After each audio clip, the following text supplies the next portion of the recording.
on our offensive line. Correct. So now the lucky thing for Brebeuf, they've actually got a couple other really good defensive linemen. That he's not their only player. Correct. So now they're not Division I don't think, but great they're pretty high school good football players. Yes, and they got some linebackers. Their DBs are really good. He's got some talent around him. And now they don't play him. They play him on both sides of the ball. At least in the earlier games, he wasn't taking every snap either on offense or on defense. They do rotate him out, but now that's not going against a caliber team like Roncalli. So will they ask him to play more snaps tonight? Again, it's something else we can watch as the game develops.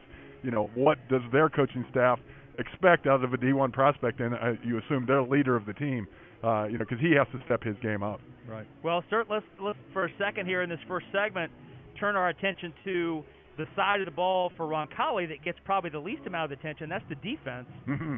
The last 2 weeks, 7 takeaways for the defense. And we saw Tyson Garrett's pick in the red zone last week when Garrett was trying to make Guerin Catholic was trying to make it a one-score game. We saw Joey Milto almost run an interception back for a touchdown. He was just knocked out of bounds at the 50 with one man to beat.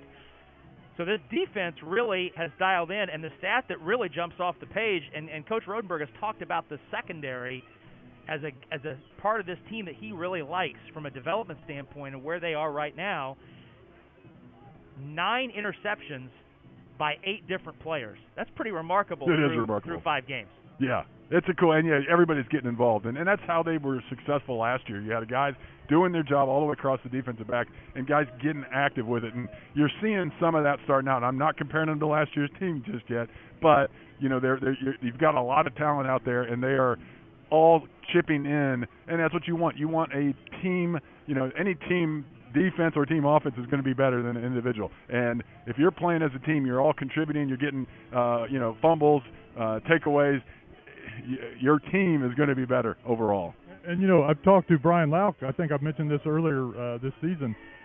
We got 3 new starters in the defensive secondary, and he couldn't be more excited about how much depth he has in that secondary. And that all those interceptions by 8 different guys speaks to that depth. Yep. No. Now the thing you have to look out for. Brebeuf, I think they've got about 1,025 yards through the air, which is a ton. 16 touchdowns versus 8 touchdowns.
Football player to watch. Well, we've got a lot more to cover here on the Lauk and Veldahl Funeral Services pregame show. So what we're going to do, we're going to take a 2-minute break.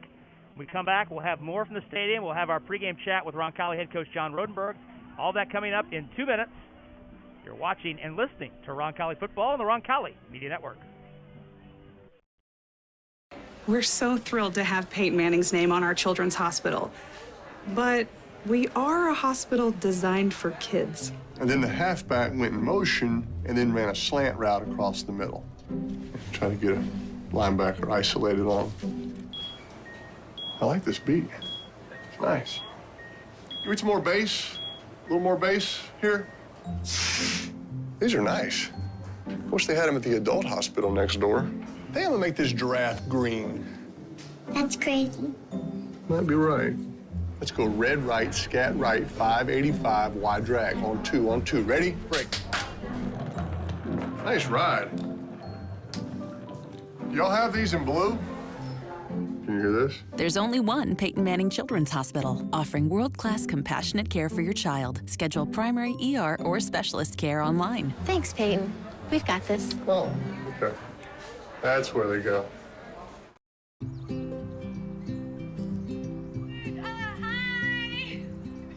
You're good at making big announcements.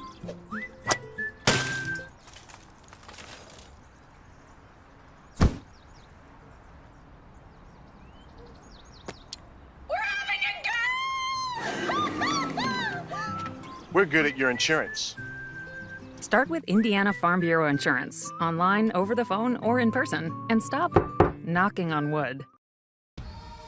Every day, we go farther, try harder, and do things others think are impossible. But for people who are passionate about what they do, it's normal. At Ortho Indy, we make sure of it. As the largest sports medicine group in Indiana and the official orthopedic provider for the Pacers, our specialists work to treat your injury from diagnosis to recovery and get you back in the game, because you were built to perform.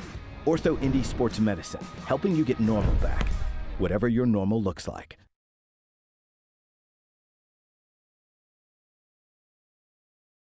The Roncalli Media Network.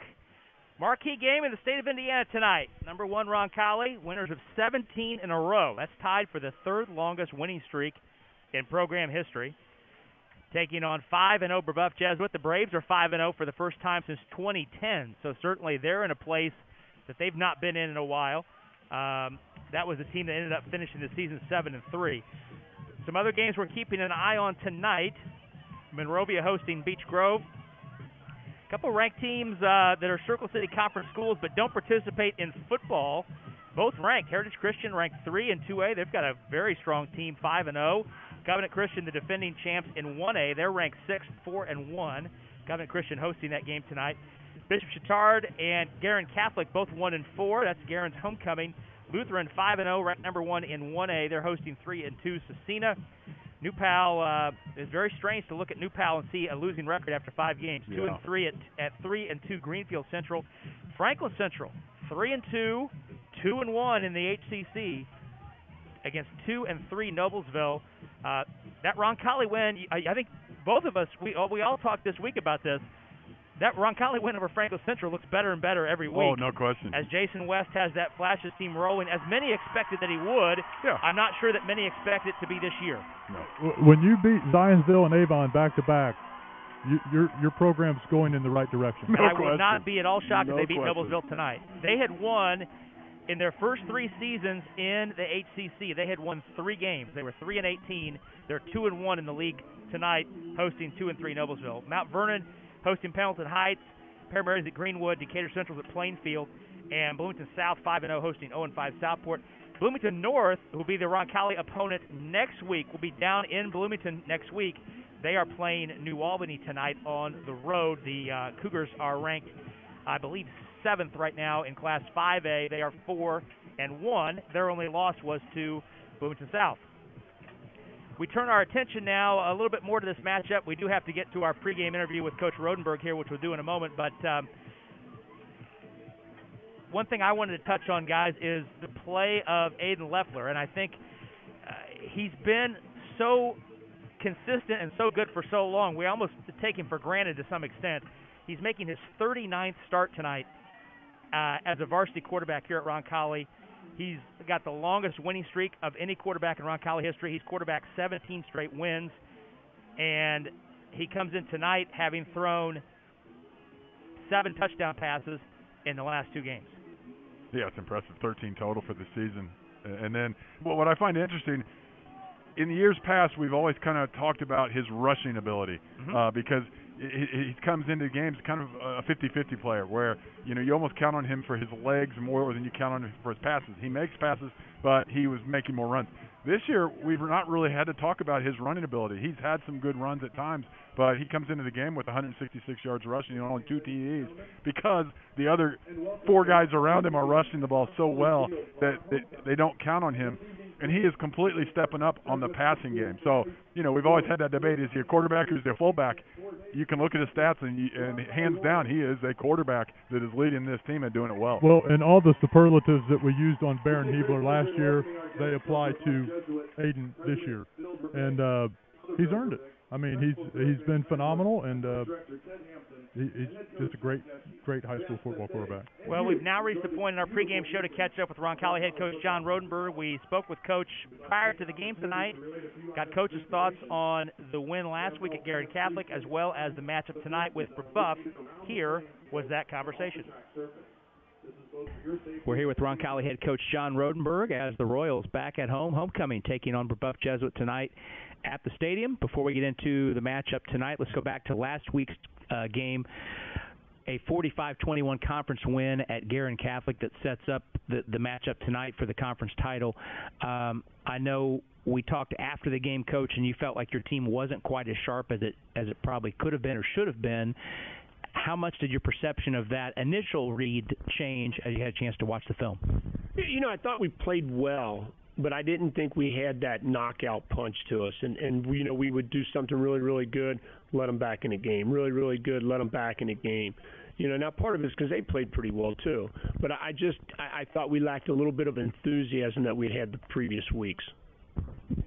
This week's game, the 1 versus 1 matchup, Roncalli 1 in 4A, Brebeuf Jesuit number 1 in 3A. Just the fifth time that's happened here at Roncalli with the 1 versus 1.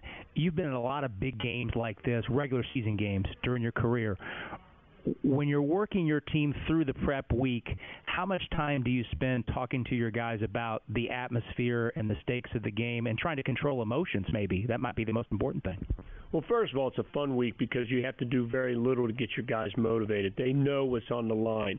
So I think the biggest thing is you got to keep these guys task-oriented, and it's one day at a time. It's like I'll always talk about I always talk about Monday, and I was like, what are we going to do on Tuesday? You don't want to sit there and start to forecast things, later out. Just focus on the day and win the day. And I think if you can win the day and you can get them sold on winning the day, then it kind of, it takes a little bit of that pressure off of them because, Friday's going to come when it comes.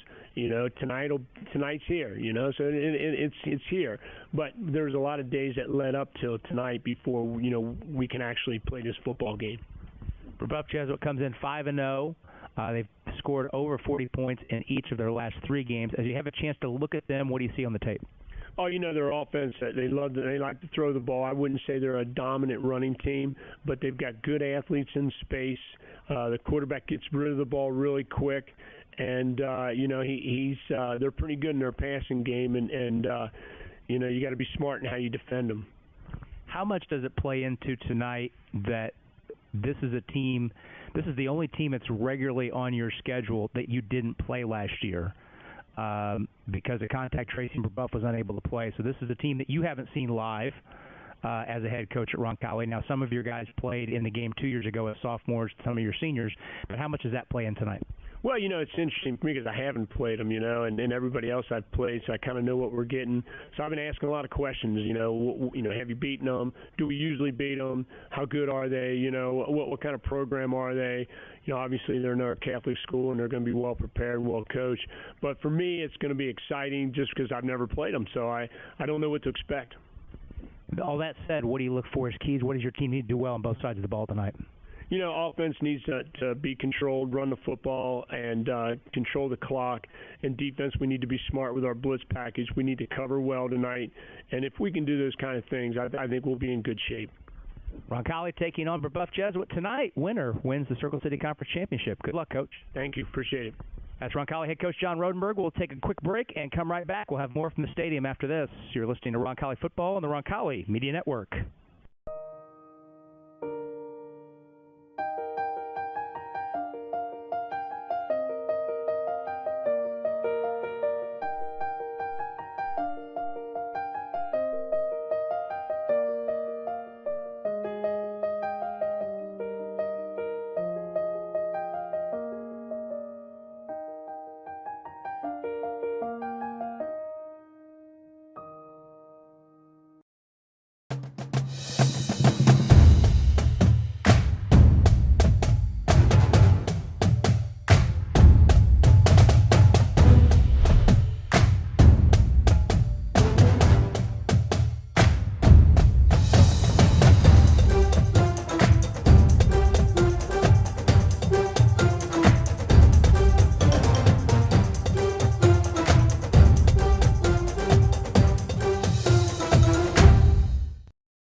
You're good at basement basketball.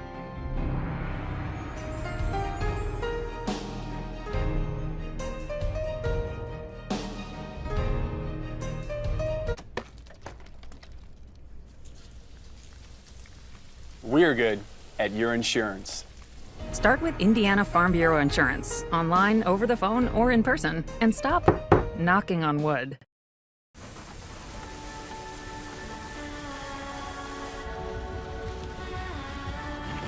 You're good at keeping the car clean.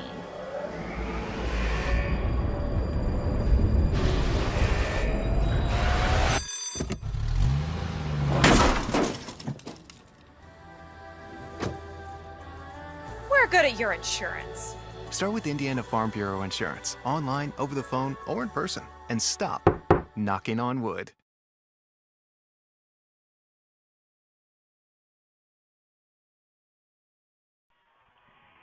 Bob Brown, Dan Bauer back with you on the Lauk and Velva Funeral Services pregame show. Roncalli and Bishop Chatard hooking up for the 25th time tonight. Roncalli leads the all-time series 18-6. But Brebeuf has won the last two meetings. These two teams did not play last year due to contact tracing issues for the Braves. But those two wins that Brebeuf had in the series, Dan, coming in, combined score of 86-26, including a 42-14 win here at the stadium back on September 27th of 2019. So Roncalli certainly looking for a measure of payback tonight against the Braves, with the added backdrop of the conference championship on the line. Yeah, and there's a little bit of pressure. I mean, those two wins, Mick Ressler was the coach at the time, and he really had their program rolling, and they felt like they could come in and beat Roncalli at any point. Now obviously, 2 years have passed, and now this will be the first time that, the new coach gets to go against Roncalli, but he's got a little bit of pressure on his shoulders to get back to that.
Has been able to take advantage of field possession. They've had a good special teams when they need it. Their defense has been playing well. It forces teams to punt and give their offense field possession around midfield.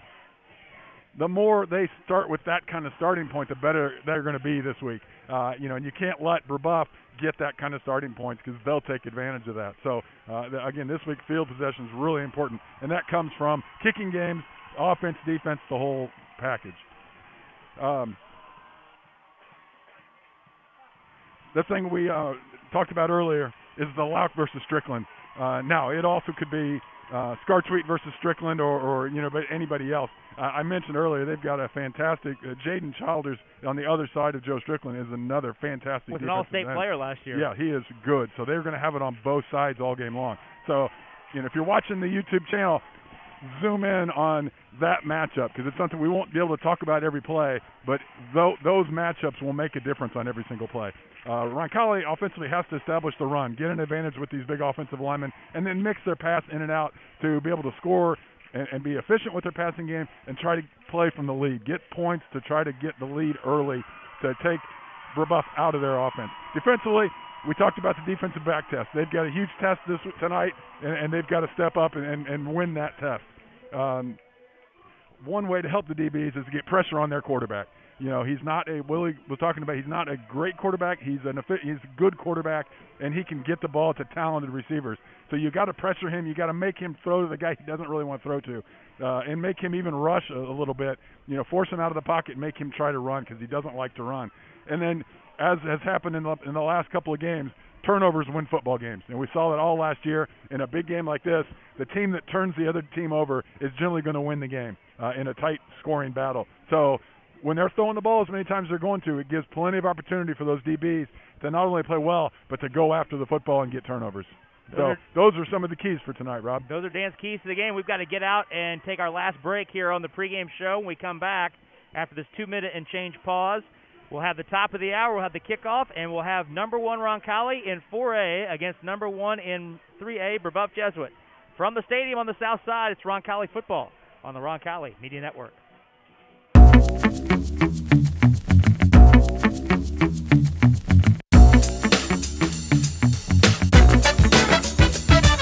Do life, not laundry. Milto Cleaners.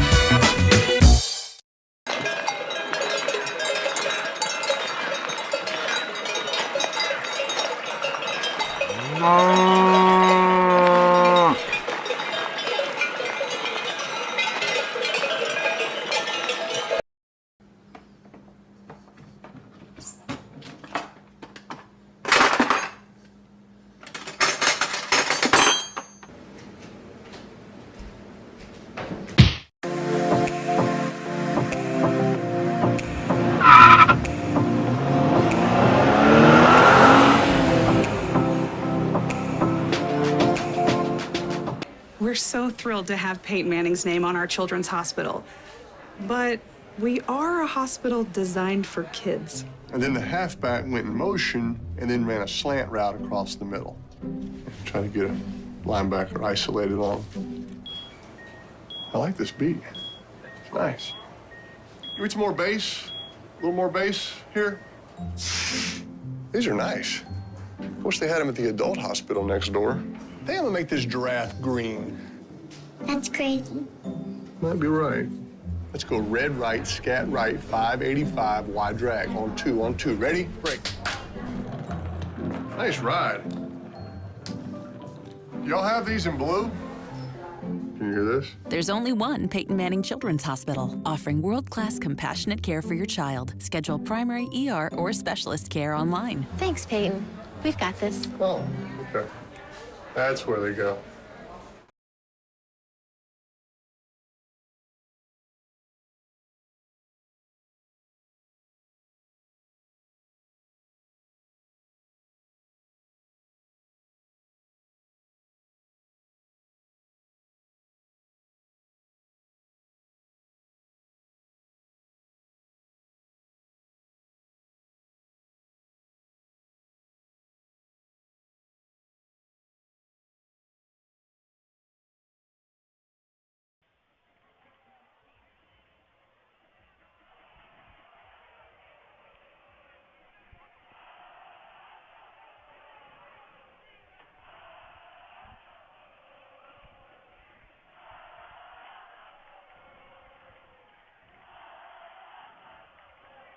Well, just past the top of the hour, so before we proceed any further, let's step out quickly for 10 seconds, reminding you you're listening to Roncalli Football on the Roncalli Media Network.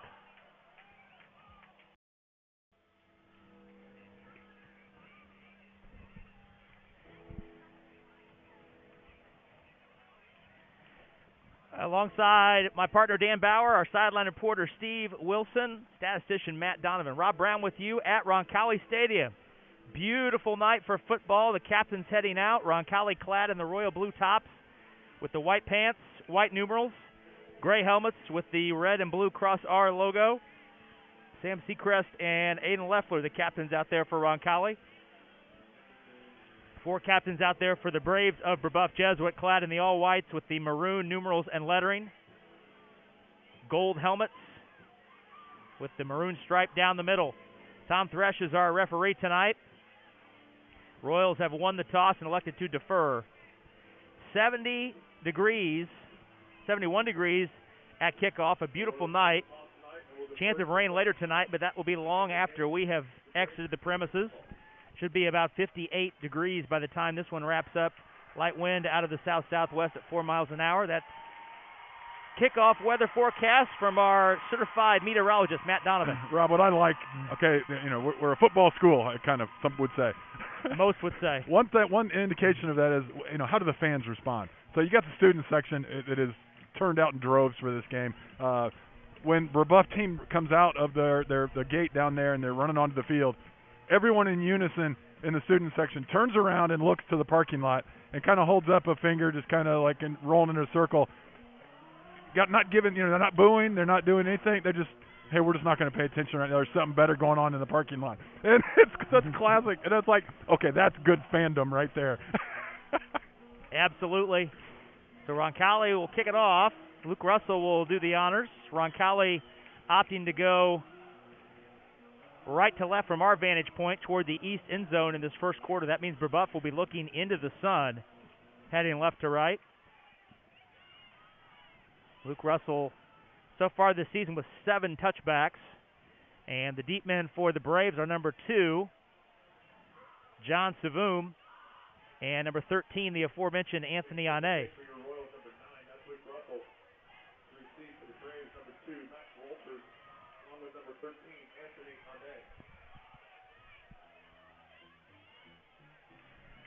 Just about set to go. Great crowd on hand tonight, and the crowd's still filing in. Student section is packed and stacked down below us to our left.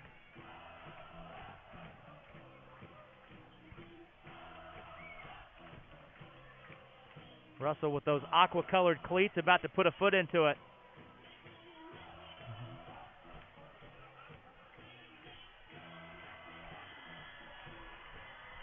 And he's ready to go.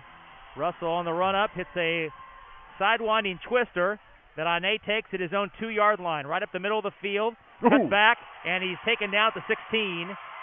Jack make that number 35, Ben Brandenburg, on the stop. And Andrew Stuck blew up the leading blocker to allow Brandenburg to come in there and make that tackle, but 2 big hits. Nicely done by the coverage team. Put the ball down at the 16 for the Braves. Nolan Buckman is the quarterback, his first year as the starter. 5'10", 184-pounder, 47 of 86, 55% completion percentage, 11 touchdowns, 3 interceptions, 725 yards. Trips formation to his right, lone receiver left on first down. The back and pistol formation behind him is the junior Jack Myers. Buckman, flush, screen pass in the short flat, and a quick tackle at the 18. That's number 22 on the catch, Jack Myers. Out of the backfield, making a short catch. Daniel O'Connor, the first man there. Luke Swartz coming off. You see Luke is wearing 69 tonight versus his usual 99. He's going to play right guard tonight as well, so they had to give him an offensive lineman eligible number. Pick up a 3 by Myers there. His helmet came flying off very early in the play. I'm not sure what happened there, but 2nd and 7. The give to Myers. Tries the left side of the formation. Stop and go. He'll be tackled behind the line. First man there was Joe Curd to wrap him up around the ankles, and then Tyson Garrett finished him off. So a loss of 3 back to the original line of scrimmage 16. So 3rd down and 10. Rob, one of the things you'll notice about the Brebeuf offensive line, their 2 tackles are almost standing up. They get down on a knee just barely, and they're kind of sitting back on their haunches a little bit to in essence get a good pass drop. But they're very high from the beginning, so when they go to run block, their pads are not very low. 3rd and 10. Buckman has time, steps up, looking deep, has Ane, and he overthrew him at the 45-yard line. Ane had a step and a half on his defender, but it was overthrown. And the Royal defense gets a 3 and out. That's for Roncalli's defense, that's the 20th 3 and out for the opponents in 53 possessions. And standing back to punt At his own 2-yard line is the senior Ryan Kirstoff, number 10. He handles both the punting and the kicking chores for the Braves. Michael Hegwood stands at the 50.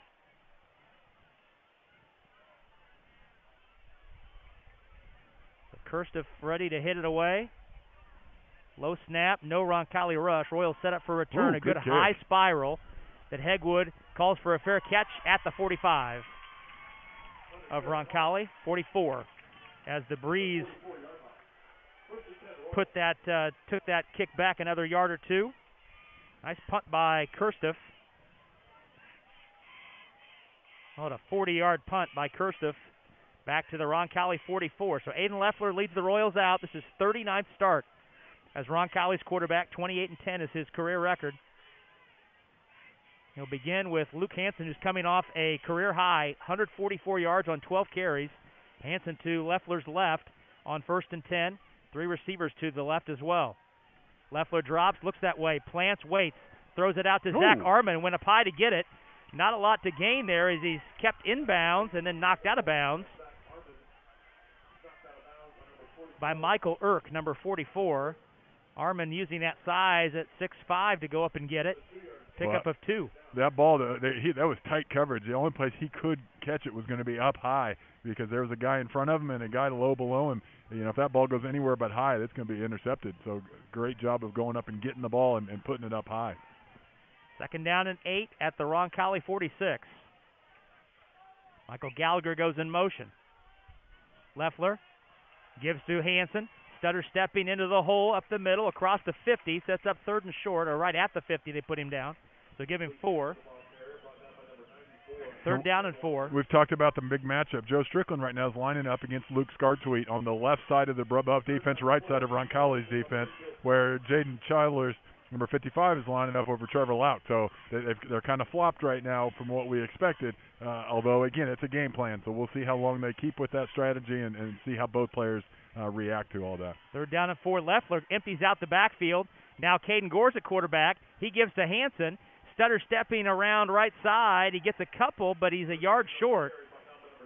So they motion Leffler out. Gore came in as the quarterback. Hansen picked up 3. He needed 4. And that's just the 3rd 3 and out for Roncalli's offense this season. Levi Whistler on to punt it away. Well, Anthony Ane is deep. Some of the players came off. They were hoping to go for that, because they just wanted to get it. But we talked about field possession earlier, and this is a case where you want to go ahead and punt that because you don't want to miss it and give the other team the ball at the 50-yard line. Whistler, rush coming, gets it away. It's a high kick, a short kick. Ane calls for a fair catch. It goes over his head. He let it bounce. Get there. Can the Royals get there? No, and they down nice. It at the half-yard line. No, it's a touchback. Oh. Just barely, a touchback. So it comes out to the 20, and the Braves will begin there. 1st and 10 at the 20. All sorts of folks checking in. We encourage you to check in with us. Tweet the booth at @RBB_Brown. Grandpa Hillen is watching at the Hermitage tonight. They sent us a picture. They got a picture of him. Grandpa Grandpa. Hillen watching at the Hermitage tonight. It's a big game. Appreciate that. Dean Beer in the house tonight with the O'Connors and the big man, Gene Lazan. Well, one of his Grandpa Hillen's sons, Jeff Hillen, an 85 graduate, he's watching from Wisconsin tonight. Nice. 1st and 10. Give to Myers. He stutter steps into a hole and then falls forward after he's tackled by Tyson Garrett. Give him 2 on the play. 2nd down. Tyson Garrett on the stop. 2nd down and 8. That's 3 and out for the Royal offense. Just the 3rd one of those this season in 52 possessions.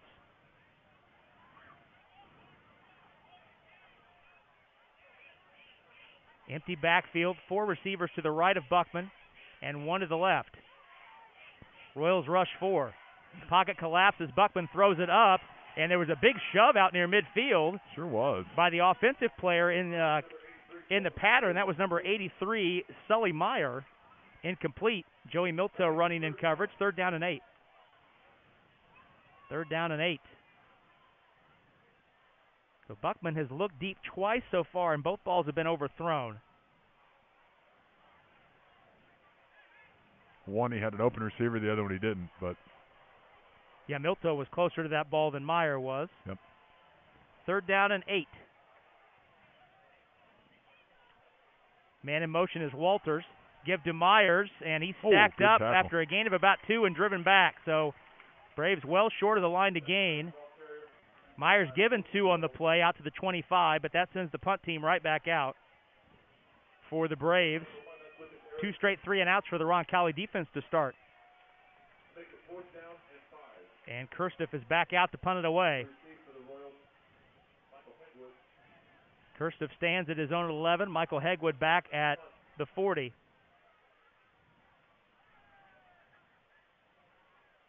Good snap. Royals set up for a return. Kirstiff hits another high towering kick that Hegwood retreats and fair catches inside his own 30-yard line. We've got to get to a break. We'll go ahead and do that now. We'll take a break for 30 seconds and come right back. It's Roncalli football on the Roncalli Media Network.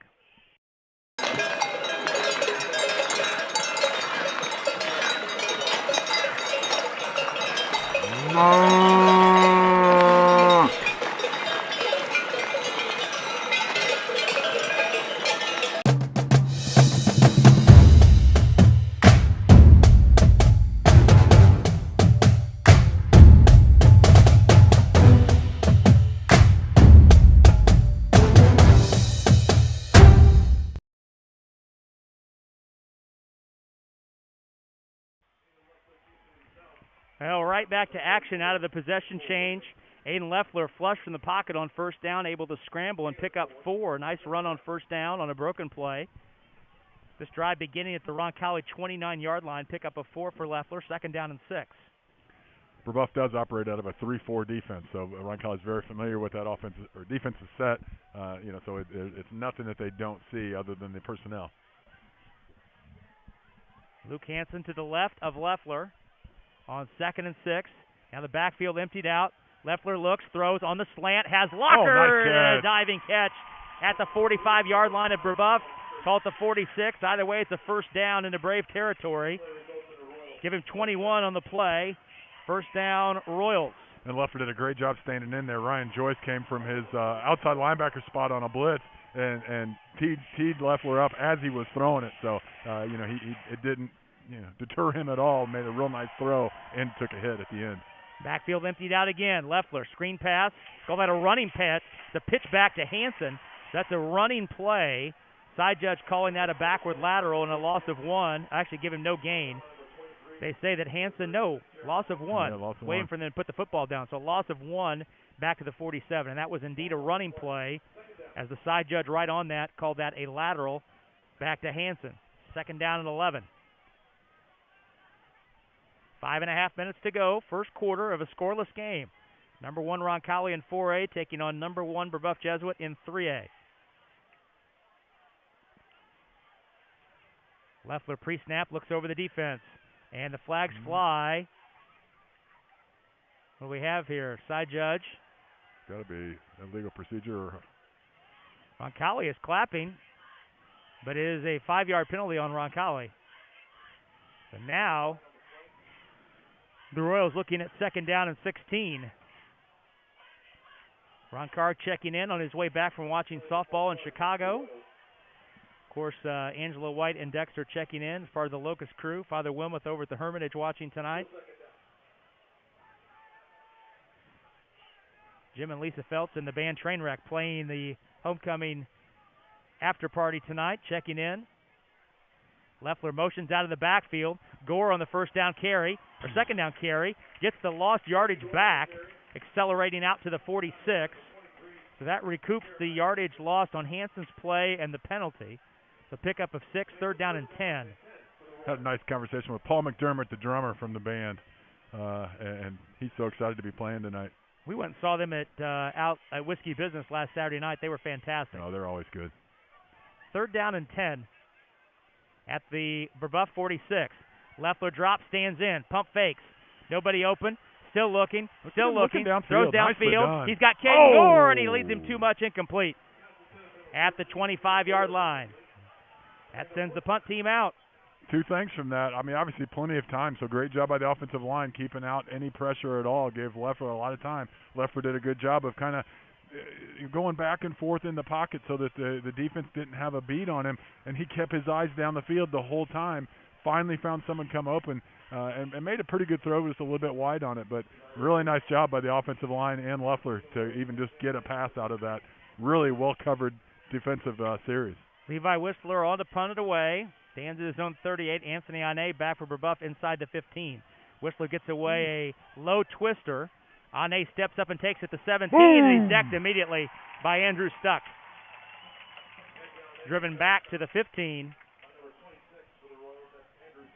So let's go ahead and send it down to Steve Wilson with the Roncalli defense about to come on the field. Steve, what have you seen from the Royals defense's first two possessions? Roncalli's defense is really physical so far in these first two series. They're really flying and swarming to the football. You couldn't ask for a better start defensively, but on the flip side, Brebeuf's defense has forced 2 punts from us too. So it's been everything we talked about so far. It's been a slugfest, and I don't expect much to change. Well, the Royals have punted just 7 times in 5 games coming in. They punt on their first 2 series. First and 10, Brebeuf, possession number 3 at the 15. Buckman stands in, has time. Looking for the home run ball. There's 3 Royals down there, and it's incomplete. Oh, and no! They're going to call pass interference on that? My goodness. Oh, my goodness. Anthony Ane was the intended receiver inside the Roncalli 45. You've got to be kidding. Wow. That's a difficult call right there.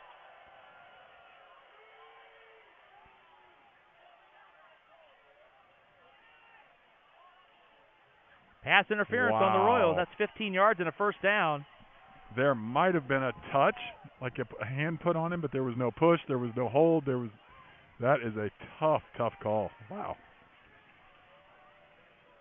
So first and 10, Royals out to the Roncalli 30. John Rodenberg is giving the side judge all sorts of the business right now. That's the side judge's plight. One of his fellow officials throws a flag, and it may not be him, but yeah, he's got to sit and listen to it. First and 10.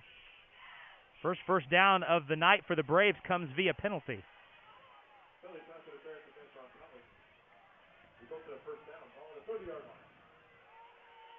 Back in the game for the Braves is Clark Sweet.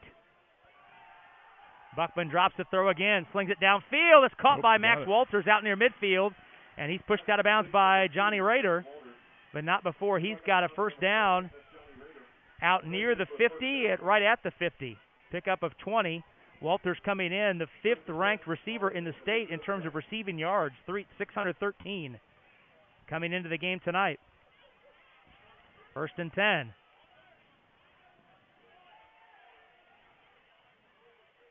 Buckman on the run, and it is picked off. Yes! Picked off by Gabe Horn. Gabe Horn picks it off. Intended for Max Walters. That's the 3rd interception of the season for Gabe Horn. He leads the club.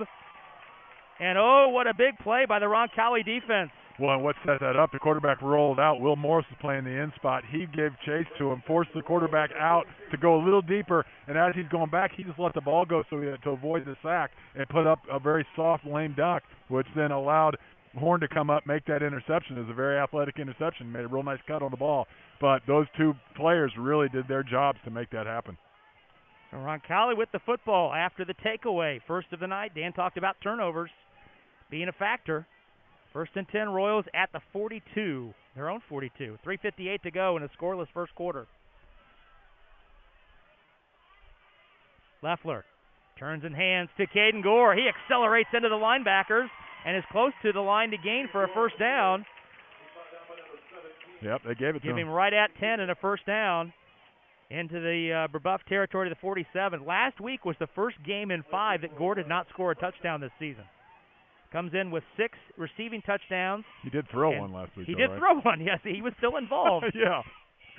Leffler turns and hands to Gore. The ball's on the ground, and alertly Luke Swartz picks it up. Make that Trevor Lauk. Trevor Lauk. Trevor Lauk recovered. Let me talk about the play right before he jumped on it. Their defensive line was getting ready to jump on it. Lauk had his jersey pulling him back he couldn't get to it. That guy fell down, and Luke jumped over the top of him to get it.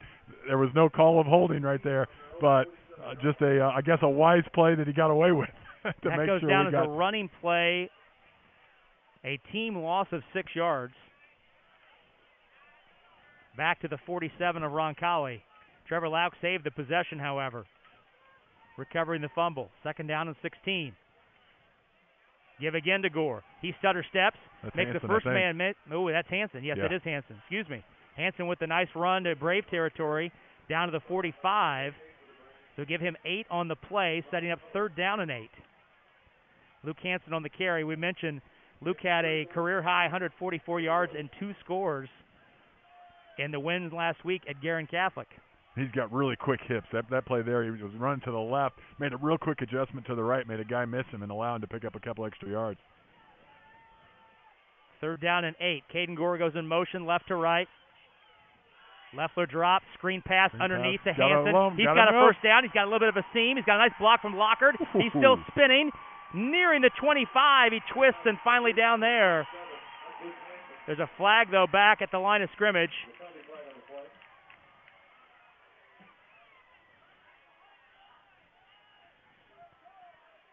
And they'll pick it up. Okay. They'll pick it up. So pick up the flag, and that gives Hansen a 20-yard gain, I believe, down to the 25-yard line, and a first down on the screen pass. So I talked about his fast hips or the swivel hips there. At that time, he had great balance, completely spinning right before a guy comes up to tackle him, has the wherewithal to drop his hips and his knees down a little bit to get his pads underneath the tackler so that he can push that and get a couple extra yards after that. So just great balance in running techniques being shown by Hansen. Clock rolling, 2 minutes to go, first quarter. Scoreless first quarter. 1st and 10. Gore covers the football. He's into the linebackers again. Falls forward over the last man to tackle him. Nice first down run by Gore right up the middle for 8. 2nd down and 2. Royals have scored 80 first quarter points. They've yet to have a game this year where they've not scored in the first quarter. 93 seconds to go in the quarter. 2nd and 2. Give to Gore again. Not much around left end, but he's able to turn the legs and fall across the 15. That should be enough for a first down, or very close. It is indeed a first down. Wow, nice. He nice needed finish. 2, and he got 2. Roncalli moved Scartsweet over to the left there to give him that jumbo package strong to the left, and the run came right behind him. Did not get a great push, though, under the initial, as you were talking about. It looked like he was stopped right at the line of scrimmage, but that leg drive allowed him to get going, and a little bit of push from the lineman as he's leg driving to get that first down. And those of you watching along with us tonight, Jackson McNeely out on the right edge, number 60. He's the extra lineman on 1st and 10 at the 15. Leffler gives again to Gore. He stutter steps, waits for the hole. He's inside the 10, tackled at about the 9. See where they put it down. Looks like the 9 give him 6. Luke Hansen's back on to give Gore a rest. 2nd down and 4th and 9. 45 seconds to go and counting for this first quarter. Now, if you're watching on TV and for those radio listeners, Brebeuf is not changing their adjustment. They're not moving Strickland over to the strong side of the defense. They're keeping them on the other side. So they're just sticking with their base defense. 2nd and 4 at the 9. Brebeuf sends pressure to the line. Luke Hansen tackled from behind, but he's able to fall forward to the 6. Nice tackle from behind by the linebacker, Jeremiah Jackson. Yeah, they brought Jeremiah on a crash from what looked like a cornerback spot. He was way outside on the right side of the offensive line. Play was going to the left, but he showed some great speed to get down there and wrap up Hansen before he got too many yards. 3rd down and 1, and that will be the final play of the quarter. John Rodenberg is screaming about something. But we'll see what that's all about. But what we do know for sure is it'll be 3rd and 1 for Roncalli at the Brebeuf Jesuit 6. After we take a break, we'll step out for 30 seconds and come back. Quarter number 2 around the bend after this on the Roncalli Media Network.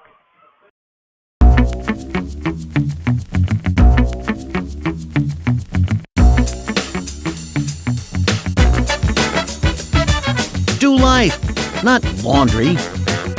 Milto Cleaners.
I don't think of this as a high school weight room. It's more like a high school classroom.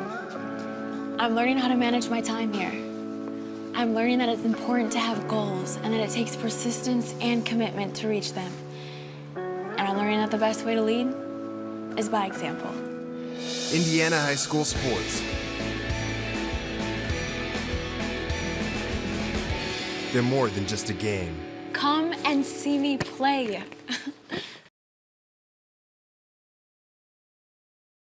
Going forward, he's inside the 5. That should be enough to move the chains, or he's right at it. We'll see where the spot is. Finn Walters on the stop. And the referee, Tom Thresh, says it is indeed a first down. They had a corner crash on Lucky Dignan, their number 17. Their corner came down. He had a hand on Leffler's leg, not allowing him to get very far. Enough for the first down, but nothing more than that.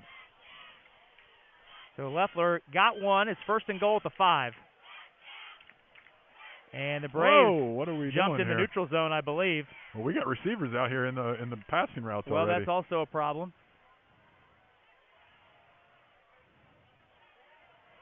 Offsides on the Braves. So half the distance on that. So not a big yardage penalty there with the ball in the 5.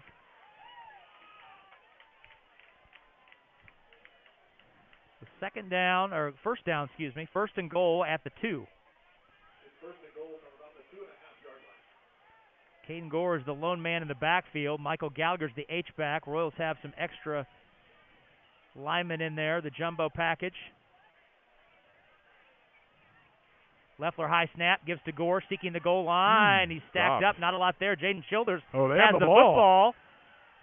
And it is they gave Brebeuf it to him. ball. He ripped it out of his He hands. ripped it out of Caden Gore's hands. So the Roncalli Royals turn it over at the 2. The takeaways now at 1. A critical turnover by the Royals. As Jaden Childers, the all-state defensive lineman, rips the ball out of Caden Gore's arms, and it's first and 10 Braves at their own 3-yard line. Each team with a takeaway here in this first half. Well, just when it looked like the Royals were about to jump on the board first. Yeah, that's a big turnover right there. Now let's see what Roncalli's defense can do. Buckman in his end zone. Gets to Sweet, and he's trying to fight his way out to the 5. A flag flies in down, very late at the right as Sweet, number 7, was being tackled. That's Clark Sweet. Well, number 7, Clark Sweet on the carry. Looked like Joe Curd was in the back, and there was an offensive lineman laying on him. I don't know if that had anything to do with the penalty flag or not, but it's about where the penalty flag was laid. So we'll see what the call is. Royals are indicating that it's against Brebeuf. Tyson Garrett tackled Sweet at about the 6.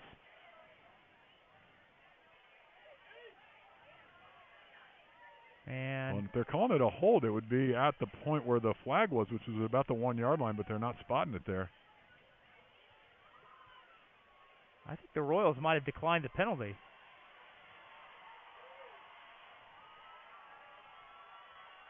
I didn't see an indication. The ball's at the 6-yard line. So give him 3 on the play, and it's second down. But the marker still says first somehow. There's second. Okay. Penalty was declined. Wow. It was a hold, and it was declined. So 2nd down and 7 at the 6. Buckman drops, rolls in his end zone. Kurd giving chase, throws, and it's caught. Out across the 20, bumped out of bounds. But that's a first down. Jaron Bowling, number 84, on the catch. Big 6'4" target. Buckman found him on the strike at the first down. Out to the 23, a pickup of 17.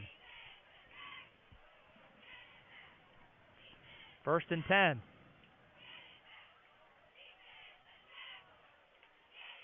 In the scoreless game, early stages, second quarter. Each team has turned it over once.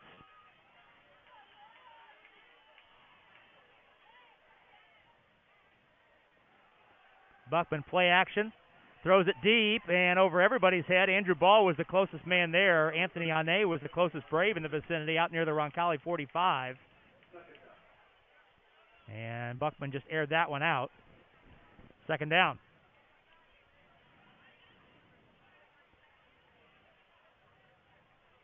Second down and 10 at the 23. So I'm kind of surprised because in games that I watched, they weren't airing it out this much, and they really haven't come close to any of them. And he's got receivers underneath that he could be throwing to. So it's almost like he's locking on and just wanting that home run ball and not looking and evaluating the field. Give to Sweet on first down. Brady New hits him right at the point of handoff. Sweet's able to fall forward for a yard. Brady New on the stop. Give him 2 actually on the play. 3rd down and 8. Out to the 25. 3rd down and 8. Royal defense looking for a stop. Scoreless game. These teams coming in averaging 41 and 37 points respectively. And we're scoreless with 10.5 minutes to go in the first half. Buckman drops. Guns it down the sideline. And a leaping catch by Anthony Ane at the 35-yard line. Holy cow. Oh, my, what a catch.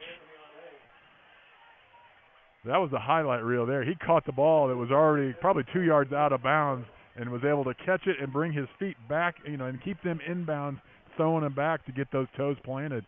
That would have been good in the NFL with both feet down there. That's a first down for the Braves. Pickup of 10 on 3rd and 8.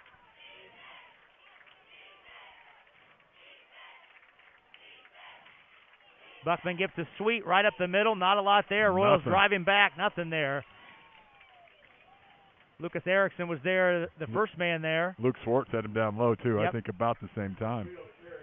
Gain of 1 on the play for Clark Sweet, the 5'9", 161-pound senior. Came in with 200 yards rushing through 5 games. 2nd down and 9. 2nd down and 9. 9:35 to go first half in a scoreless game. Brebeuf with the football. Royals rush 4. Buckman stands in, throws toward the sideline, over the head of Ane and out of bounds. Out near the Roncalli 45. So 3rd down and 9. That incomplete pass stops the clock.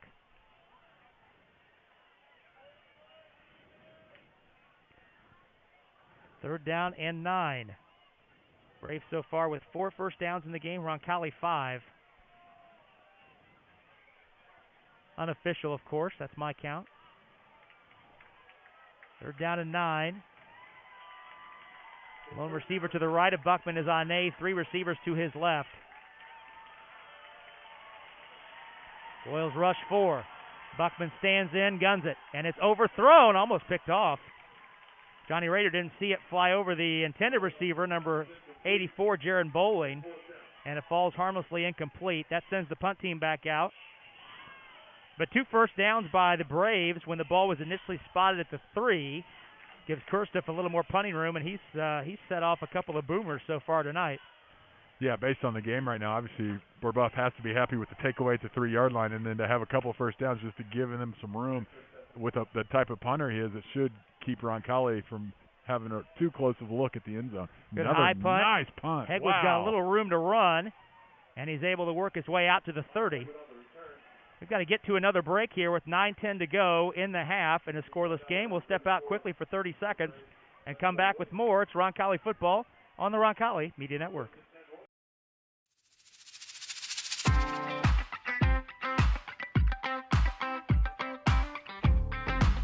Copy.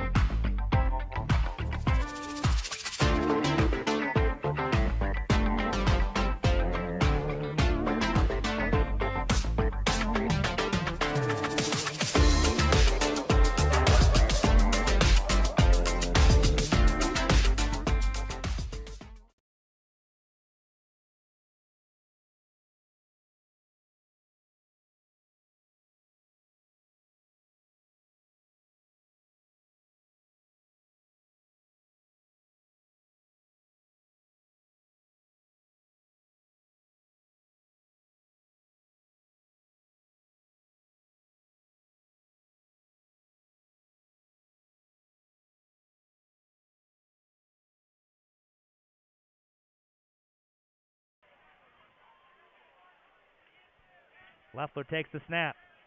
Gives to Gore. He's wrapped around the leg by Finn Walters, number 94. Nothing going there, no gain. May give that Luke Hansen, beg your pardon, on the carry.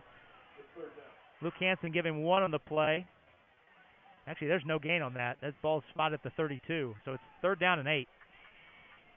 Not sure why the down box is at the 33. Now they moved it back. He was sleeping. Yep.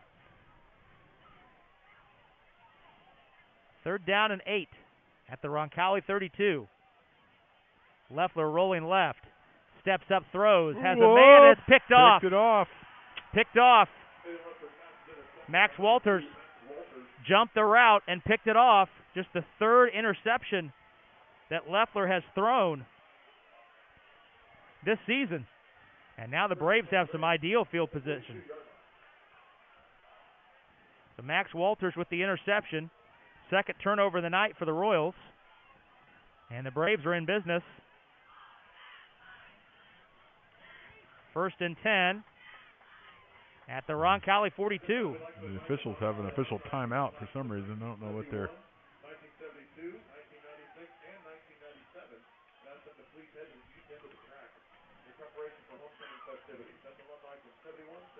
Well, they're calling for Roncalli's athletic director. Tom Thresh, our referee, is calling for Roncalli's athletic director, David Lauk. So I'm not sure what that's all about. And now the referee is heading over to get back in position behind the quarterback. Well, and the back judge went out of position too. He's getting back to his spot also. Not sure what's going on there. 1st and 10. Quick pass in the flat caught by Walters. And he's pushed out of bounds by Milto at the 36. Pickup of 6. 2nd down and 4.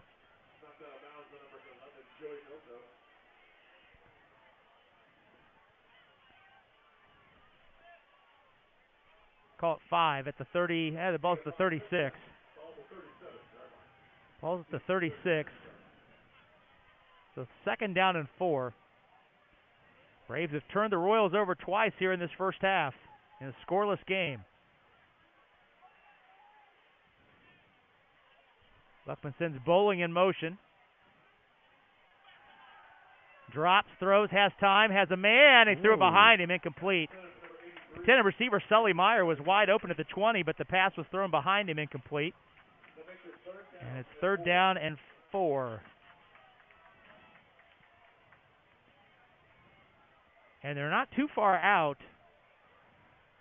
of range, as Ryan Kirstuff, the senior kicker, is 4 for 5 this year, and he has made one from 50.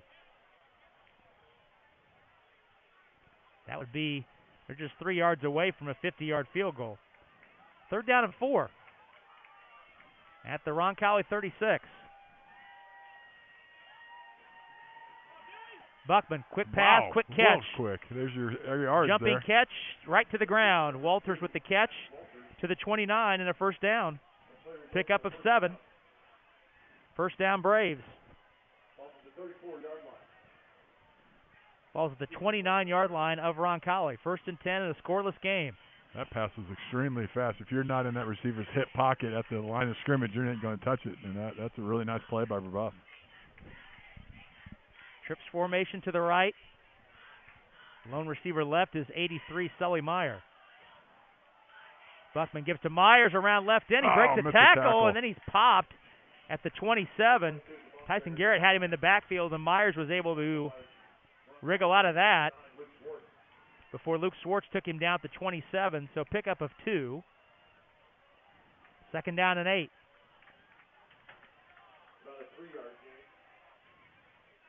Second down and 8. Inside 7 minutes to go, first half.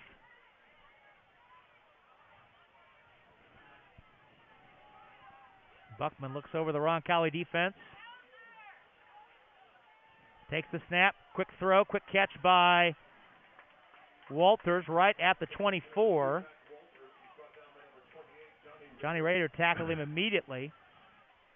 And now got a Brebeuf player down behind the line of scrimmage. 3rd down and 5. And that's the running back, Jack Myers, who appears to have cramped up. While we have a moment, I want to thank the sponsors of the homecoming event that's going on across the parking lot later on tonight. Title sponsor, Indy Teledata, Harding Portman Group, the event sponsor, and the other sponsors, Aqua Systems, Gallagher's Pub and Eatery, and Chick-fil-A, and the band Trainwreck.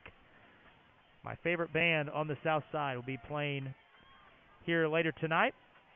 Tonight's game is also brought to us by Marian University, where their vision is to provide an education distinguished in its ability to prepare transformative leaders for service to the world. Their mission is to be a great Catholic university. Visit them at marian.edu.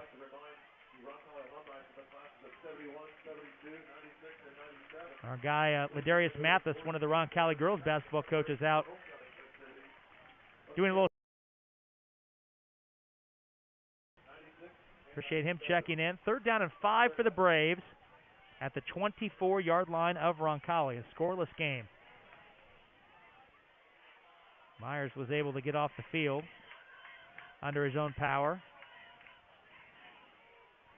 3 receivers right, 1 left for Buckman on 3rd and 5. Royals send pressure. Buckman rolls, throws out in the flat, and a leaping catch by Ane right at the marker, but he's a yard short. Looked like they spotted him at the 20. They moved it forward. Well, hang on a second. They're moving the chains. I think they got confused by his signal. He was adamantly rolling the clock because he was saying it stays in bounds. Yeah, the chain crew just started taking off. Ane needed the 29 for the first down, and they looked like they spotted him out of bounds at the 20. Yeah, they did. And they got it corrected. So he's a yard short. Officially, it's a yard, 4th and a yard. Realistically, it's about 2 feet short. Timeout, Roncalli. 6 minutes to go here in the half. We've got one more break to take, so we'll go ahead and take one now. No score, 6 minutes to go till the first half. We'll step out for 30 seconds and come right back. It's Roncalli football on the Roncalli Media Network.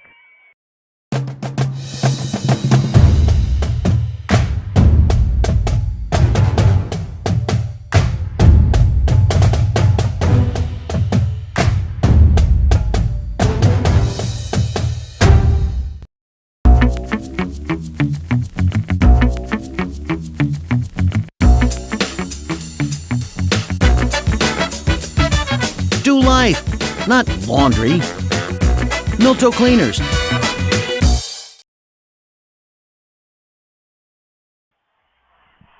Rob Brown, Dan Bauer, Steve Wilson, Matt Donovan back with you. David Kahn is our studio producer and our CBS Sports 1430 flagship. 4th down and 1 for the Braves, just inside the Roncalli 20-yard line. Royals called timeout to talk it over. Buckman, pitch to Myers. He's got the first down, spinning. On the second effort, he's down near the 17. That's more than enough to move the chains. Myers pick up of 3 and a first down to the Roncalli 17. Connor Mann came up with a real nice wrap and tackle. Looked like he might stop him, but they did a great job of spinning out of that and then moving forward to make sure he got the first down. 17-yard line, 1st and 10, Royals, no score, or 1st and 10, Braves, on the Royals 17. 5.5 minutes to go, first half, scoreless first half. 3 receivers to the right of Buckman. Stands in, quick throw, and a catch right at the hip at the 9-yard line by number 88, Robert Tuttle. Joey Milto was right in his pocket, but Tuttle with the catch for an 8-yard gain down to the 9. 2nd down and 2 at the 9. Yeah, the only way you can stop that as a corner or a defensive back is to take away the inside route of that. And most guys down in this spot don't want to give up the outside because that opens up the route to the corner of the end zone. So, it's almost you just give up one of them. You'd rather give up that slant as long as you stay in the hip pocket and tackle them right away. Buckman drops, rolling, throws toward the end zone, incomplete over the head of Walters and out the back of the end zone. 3rd down and 2. Boy, Buckman has had a lot of time to throw tonight. Yep. That was one of my keys, I think. It was. To get to him, not to let him have time. So something they'll have to work on here in the rest of this game and at halftime, try to figure out ways to get pressure on him. It'll be a major victory for the Royals defense to hold the Braves to 3 points here. 3rd down and 2 at the Roncalli 9. Buckman fakes, rolling, looking, holding, catch into the end zone. That's a touchdown on A. But that is going to come back. Yep. That'll back the Braves way up because it's a spot foul and the flag's at the 13-yard line. I couldn't tell. Was that New that was putting pressure on him that got held? I think it was.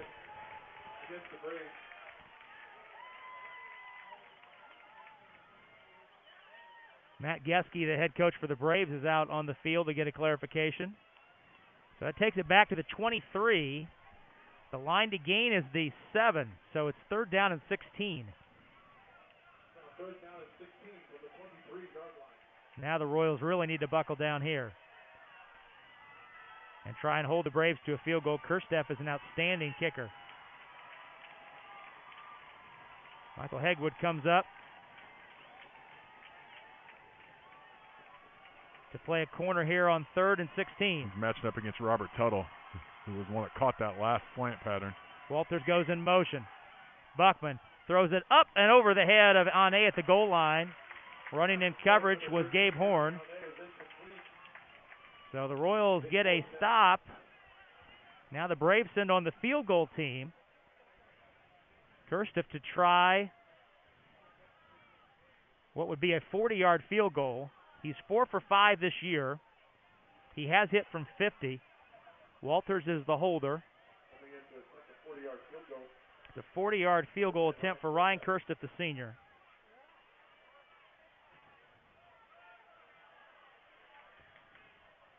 Good snap. Plenty of leg. And it is good. So Brebeuf is on the board with 4:26 to go here in the first half. Brebeuf leading Roncalli 3-0. Coming into tonight, the Royals had trailed for just 2 minutes and 52 seconds all season, and that was when Franklin Central led 3-0. Let's, while we wait for Brebeuf to come out and kick it away, let's go down to Steve Wilson and see what, Steve, what did you see from that Roncalli defense on that possession? Well, like you said, they did a great job holding Brebeuf to 3 points there. I consider that a victory, but also, like you mentioned, Buckman's had a really clean pocket and a lot of time to throw the football. We need to do something to make him a little more uncomfortable. And Dan, yes, they were upset at the end of the first quarter that they did not get the playoff, and no, I am not going to bring it up at halftime. Good call. Thanks for confirming. Fair enough. Fair enough. So Roncalli trailing Brebeuf Jesuit by the score of 3-0. The Royals have trailed just once all year. This is the second time. 12 plays, 2:34 the drive time. 58 yards on that drive by the Braves. And right now, Dan, you think about the Royals turning it over inside the Brebeuf 5-yard line and what would have been a chance to take a 7-0 lead. Yep. The Royals, though, do have a chance to sequence something together here because they won the toss deferred. They did. So they're going to get the ball to start the second half, and could, if they play this correctly, could get a drive going, try and get the lead, and then try and compound it coming out of it. And we talked about, turnovers and stuff. They had to take away at the 3-yard line. They also had the interception at the 45-yard line going ahead and in. So 2 big turnovers against Roncalli. It's good for the defense to make that stop. Kirstoff hits a high end-over-ender that Brandenburg takes at the 3-yard line. Cuts outside. He's ankle tackled to 16. So Brandenburg tackled by Ryan Joyce. Bev Dees checking in from Chandler, Arizona tonight. Glad she's along with us. 1st and 10 Royals at the 16, their own 16. Roncalli trailing for just the second time this season. Both times have been 3-0. Roncalli's offense so far tonight, 2 punts and 2 turnovers. Very uncharacteristic for a team that comes in averaging 41 points a game. Leffler on 1st and 10. Hands to Hansen. He's grabbed from behind by Childers, falls forward for a couple and out of the 20. Giving 3 on the play. I like the way Childers plays. He's very active in there. What kind of size has he got? 6'3", 232, if you can believe the stats on their sheet. Give Hansen 4 on that play out to the 20. 2nd down and 6. 3A All-State lineman last year was Childers. Leffler gives to Gallagher, straight up the middle, nothing there. He's driven back for no gain.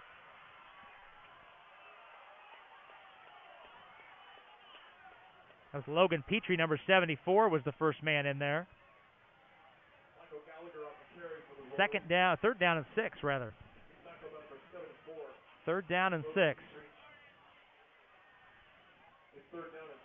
3 receivers to the left of Leffler. Caden Gore is the lone receiver right. On 3rd and 6 at the 20.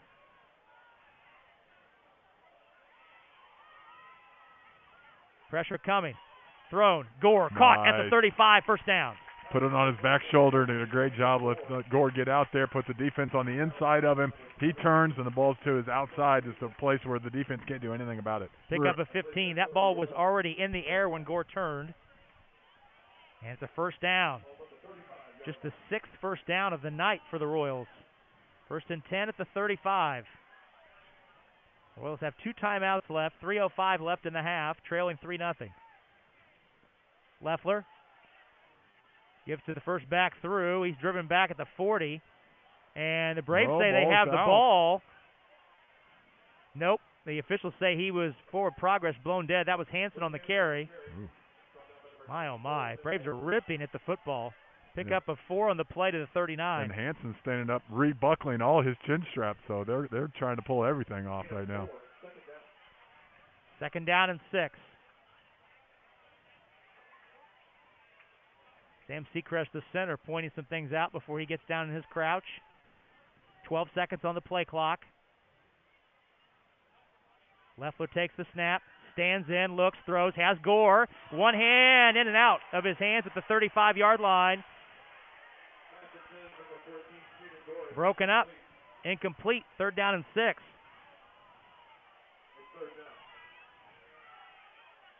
And the Roncalli sideline thinking about that pass interference call in the 1st quarter that went against the Royals. 3rd down and 6 at the Roncalli 39. Incomplete pass stops the clock with 2:18 left in the half. Well, I can't tell if I didn't watch the end of the play there. I was watching the down lineman. They were double teaming Strickland there between Swartz and Scartweet, and they were doing a really good job on him. He got no penetration at all. High snap. Leffler stands in, lobs a screen pass to Hansen. Has to make some men miss. He's got a 1st down. Stepped out of bounds, but he was past the line to gain to the 45. Stepped out to 47 at the gain of 8 when he needed 6. Make that Gore, excuse me. Caden Gore on the catch and run. That was Gore, No, wasn't it? that was Hansen. Hansen. Yeah, Yeah, that was it was Hansen. Hansen. Excuse me. Hansen again trying to get his chin straps all taken care of. So 1st and 10, Roncalli at the Royal 47. 2:10 left. Actually, 2:11 left, and the clock stopped because Hansen got out of bounds. Leffler with 7 on the play clock, has to hurry up. Takes the snap. Quarterback run. Leffler around the left side. Bangs his way out to the 50. Pickup of 3. Well, Joe Strickland on the tackle. Yeah, if you're looking for a good play by Strickland, he did a great job. Grant Ray was coming on a pull, coming to knock his block off. Joe Strickland did a great job stepping underneath it so that Ray went past him. Then he came out back outside and made the tackle on that play. That's just a fantastic defensive lineman play right there. 2nd and 7 at the 50. Give to Hansen. Breaks the tackle. Still on his feet, and he's right at the line to gain, which is the Brave 45. They'll spot him a yard short, but good hard run by Hansen on 2nd down. As well as Strickland did that last play to avoid Ray coming down. Grant Ray got him that time. He stepped out, made one step to the outside, which is a mistake. Grant Ray got underneath him, put a really nice hit on him. Hansen went right underneath that block, and just a fantastic block and then read of the block to get underneath it. 3rd down 3 at the 46. Hansen on the carry. He's got the 1st down. He stood up right at the line to gain. That should be enough. Roncalli is certainly indicating it's a 1st down, and Tom Thresh agrees. 1st down, right to the line to gain at the Brave 43. 1st down, clock is about to reset. Now that the chains are set, minute to go. Braves are getting new men on and off. Royals do have 2 timeouts remaining. Leffler stands in, quick throw, in and out of the hands of Gallagher. Incomplete. That stops the clock. It does. There is positive out of a negative play. 43 seconds to go.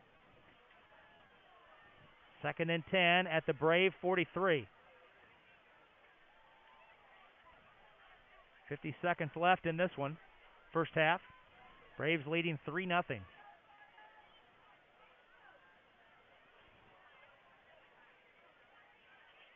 Aiden Leffler getting his offense organized. 50 seconds on the game clock. Leffler drops, rush comes, screen pass to Hansen. He's up the sideline. He's near the sideline. He's knocked out of bounds. Good.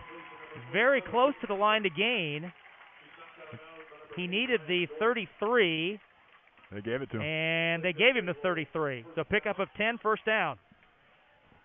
And he got out of bounds to stop the clock. So 44 seconds to go. Keep in mind the Royals do have 2 timeouts in their pocket. 1st and 10 at the Brebeuf 33. 44 seconds left in the half. Royals trying to get on the board. Luke Russell's long as 41-yard field goal. Leffler looks, throws. Gore, a leaping catch near the sideline, and he's out of bounds. Nicely to done. boot. Now, we should mention that Russell did hit a 45-yarder last year against Franklin Central in the opener. Yep. That's his career long. Season long, though, is 41. Matt Geske sees his team gasping for air, so the Brebeuf coach will take a timeout. Gore with the catch down to the 21 and a 1st down. Timeout, Brebeuf. It's first here in the first half with 40 seconds to go in the half. And we're just Andy Clayton, who always checks in with us. Glad he's listening tonight. He's getting a little twilight golf at Olympia Fields Country Club in Chicago. Really? That's hosted some majors now. That's some serious business out there. Yeah. Our guy Andy Clayton does not mess around when it comes to golf. Glad he's tuning us in tonight. They don't let me on those kind of courses. Well, they would if you stepped on a mower and did a little work. True. That's about the only way. Or grabbed a rake, maybe. 40 seconds left in the half. 1st and 10, Royals at the Brebeuf 21. Brebeuf leading 3-0. Royals have turned it over 2 times in this first half. Prior to tonight, the Royals had turned it over just 4 times all season in 5 games. 1st and 10. Out of the timeout. Ball spotted right hash. Leffler takes the snap, stands in, steps up, throws toward the end zone. Gore's got it, in and out, and almost in and out, and intercepted. In and out of Gore's hands, and then in and out of the hands of Anthony Ane at the goal line.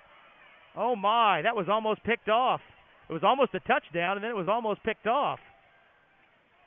And go in the box scores an incomplete pass, 2nd and 10. Gore made a nice move right in front of the cornerback there, and to be in the front, have that ball in his hand. So, you thought it was a touchdown now. He was getting twisted around, and that ball popped out. But, man, that was close.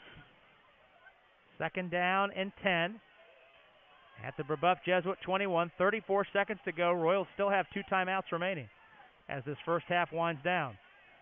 Kyle Lockhart yet to catch. He's had 1 catch so far tonight. Leffler steps up, throws, has Gore right in the middle of the field. He's inside the 10. He's got a first down. Clock will stop momentarily while they reset the chains. It's 1st and goal at the 6. Clock is running. Let's see if John Rodenberg uses a timeout. He's not using one yet. 1st and goal at the 6. 22 seconds left. Leffler, quick throw, and in and out of the hands of Gore and pass interference. There was a lot of contact down there, so that was a real nice play. You put the corner on an island over there, and then press it with the quick snap. So he's really scrambling like that, and he had hands all over the receiver. So good call. So they go half the distance here. It'll be 1st and goal at the 3, and with 2 timeouts, you can go jumbo and run the football here with 17 seconds left. Yeah, for sure. So it's a 3-yard penalty. 1st and goal at the 3. Jackson McNeely has come in as the extra lineman. Yeah, I saw him come in there while the officials were stepping off the yardage. Yep, they're going to the jumbo right side. That's the short side of the field. Not that it matters if you're going running the ball inside, but it is to the sideline side of the package. Brebeuf has pawed at the football, so the Royals have to hang on to it in traffic. Leffler will keep it himself. Stutter stepping behind his line, seeking the goal line. Is he in? Yes, he is! Touchdown! Aiden Leffler finds pay dirt with 12 seconds to go in the half, and the Royals are on the board. You'd have to watch the replay, but I'm pretty sure Lauk picked him up and carried him across the goal line. He might have lifted him which like a sack might of potatoes. be a penalty if they're paying attention, but they didn't count it. So, you got to let go quickly. You can't aid that runner across, and carrying him might be called an aid, but it counted for the touchdown. Luke Russell is on for the PAT try. He has made 67 in a row. Going back to last year, 82 of 83 in his career. Plenty of leg right down the chute. So the Royals are on the board with 12 seconds to go in the half. 7-3 Roncalli leads. Steve got a good look at that one from right down the line. What did you see, Steve, on that Leffler play in terms of where he picked his spot? Yeah, like they went jumbo right, like Dan said. And I think Lauk carried him in, but you can do that now, right? It's pushing. Pushing you can do, pulling you can't do. I think Reggie Bush has approved that. Reggie Bush would approve of that. He would. Hey, at the end of the day, we got 7 points on the board. Exactly. 7-3. And the Royals, reminder, the Royals will get the football to start the second half by way of winning the toss and electing to defer. 12 seconds left here in the half on that drive, 84-yard drive. 4 minutes and 14 seconds.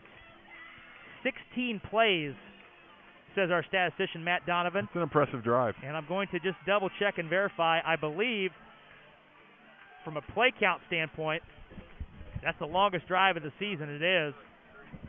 It's only the 5th scoring drive of the season over 10 plays. And from a time standpoint, it's also the longest drive of the season. That's second longest. Only the second drive over 4 minutes. You would think that Russell would put a squib out here. Yes. Don't want to give Walters or Anthony Ane a chance to run one back.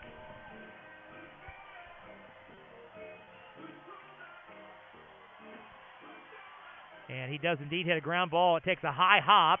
And Ane picks it up at the 16. Uh-oh. And Whoa. he is Good taken hit. down across the 30. Connor Mann on the tackle, and really nice tackle. Well, as soon as this final 5 seconds runs out, And as soon as Steve Wilson gets in position, we'll have a quick conversation between Steve and the head coach, John Rodenberg, before we go to break here at halftime. 7-3 Royals lead.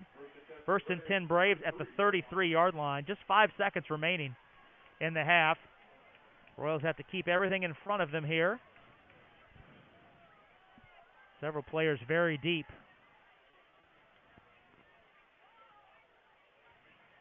Buckman drops, throws, slant over the middle. Ooh. It's caught, and the man is tackled and immediately dropped. That's number 7, out to the 41, pickup of 8. Clark Sweet on the catch, gain of 8, and that is the final play of the half. So the Royals lead at 7-3 here on homecoming as we head to the break. And as soon as Steve gets in position, we'll send it down on the field to Steve Wilson, who's about to have a quick conversation with Roncalli head coach John Rodenberg. Let's send it down to Steve. Yes, I'm with Roncalli head coach John Rodenberg, whose Roncalli team leads Brebeuf 7-3 at halftime. Coach, it's been a very hard-fought, physical first half. What's your message to the team at halftime to bring home the victory? Go out and have fun. That's what these games are all about. You don't come here to get running clocks. You play your best competition. Have fun, relax, and just rely on what we've been doing all year, all winter, all summer, and lay it on the line. All right, good luck in the second half, Coach. Well, that's Roncalli head coach John Rodenberg. Appreciate Steve catching up with the coach. We're going to go ahead and take a 2-minute break. When we come back, we'll have all of the pertinent activities on tonight's Beck Service Center halftime show. That is next as the Royals lead it at the break, 7-3. We're back in 2 minutes on the Roncalli Media Network. We're so thrilled to have Peyton Manning's name on our children's hospital. But we are a hospital designed for kids. And then the halfback went in motion and then ran a slant route across the middle. Trying to get a linebacker isolated on him. I like this beat. It's nice. Give me some more bass. A little more bass here. These are nice. Wish they had them at the adult hospital next door. They have to make this giraffe green. That's crazy. Might be right. Let's go red right, scat right, 585, wide drag. On two. Ready? Break. Nice ride. Do y'all have these in blue? Can you hear this? There's only one Peyton Manning Children's Hospital, offering world-class compassionate care for your child. Schedule primary ER or specialist care online. Thanks, Peyton. We've got this. Oh, okay. That's where they go. Every day, we go farther, try harder, and do things others think are impossible. But for people who are passionate about what they do, it's normal. At Ortho Indy, we make sure of it. As the largest sports medicine group in Indiana and the official orthopedic provider for the Pacers, our specialists work to treat your injury from diagnosis to recovery and get you back in the game, because you were built to perform. Ortho Indy Sports Medicine, helping you get normal back, whatever your normal looks like.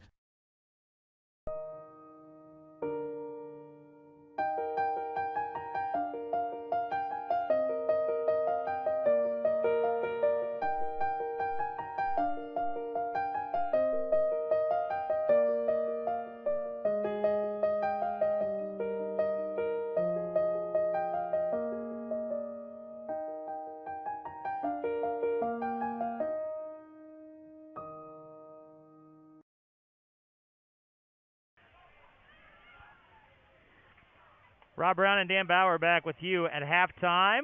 We're just past the top of the hour, so let's take care of some business first and step out quickly for 10 seconds in the station identification, reminding you you're listening to Roncalli Football on the Roncalli Media Network.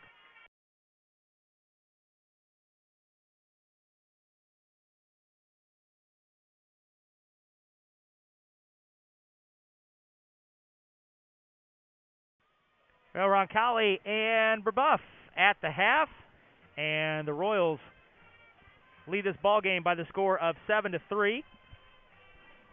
Turn the light on here so you can see us since we're on camera on the video side. 7-3 our score. Roncalli on top. Let's look at how the first half unfolded. Both teams starting out punt. Then the Royals got the first takeaway. Gabe Horn with an interception. Out of that, off of that turnover, the Royals drove down, had the ball inside the Brebeuf 5-yard line. Actually had it at the 2-yard line. And Caden Gore, as he was struggling to get into the end zone, Jaden Childers, the All-State defensive lineman, ripped it away for the first Roncalli turnover of the night. The Royals then got a defensive stop. Then Brebeuf got another turnover, this time an interception by Max Walters.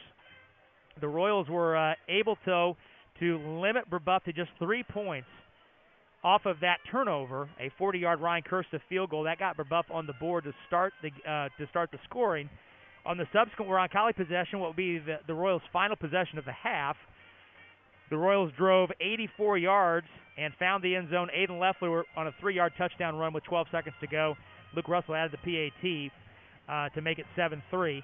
And the Royals will get the ball to start the second half. So a chance to kind of bridge score against score and maybe get a lead of more than 4 points. But, guys, I think the first blush is the Royals are very fortunate with 2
Rob Brown, Dan Bauer, Steve Wilson back with you at halftime. Roncalli leading Brebeuf Jesuit 7-3. Time for all sports update.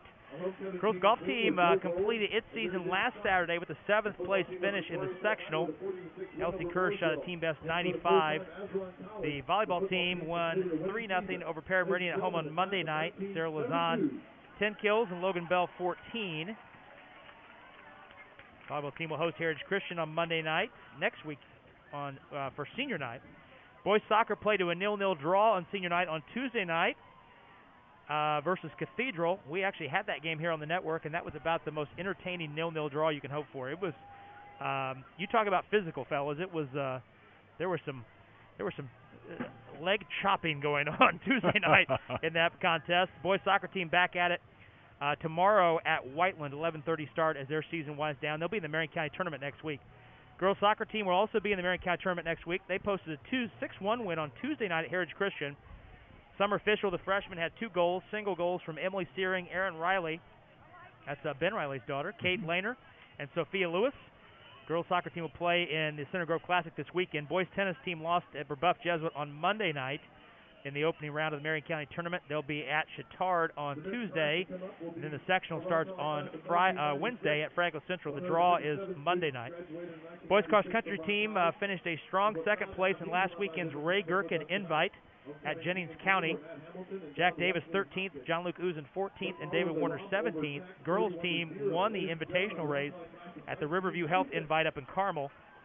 Lauren Turk was 9th, Valeria Lara 12th, Rachel Flick 13th, and Ashley Flick 18th. Both teams run tomorrow morning in the Bedford North Lawrence Invite.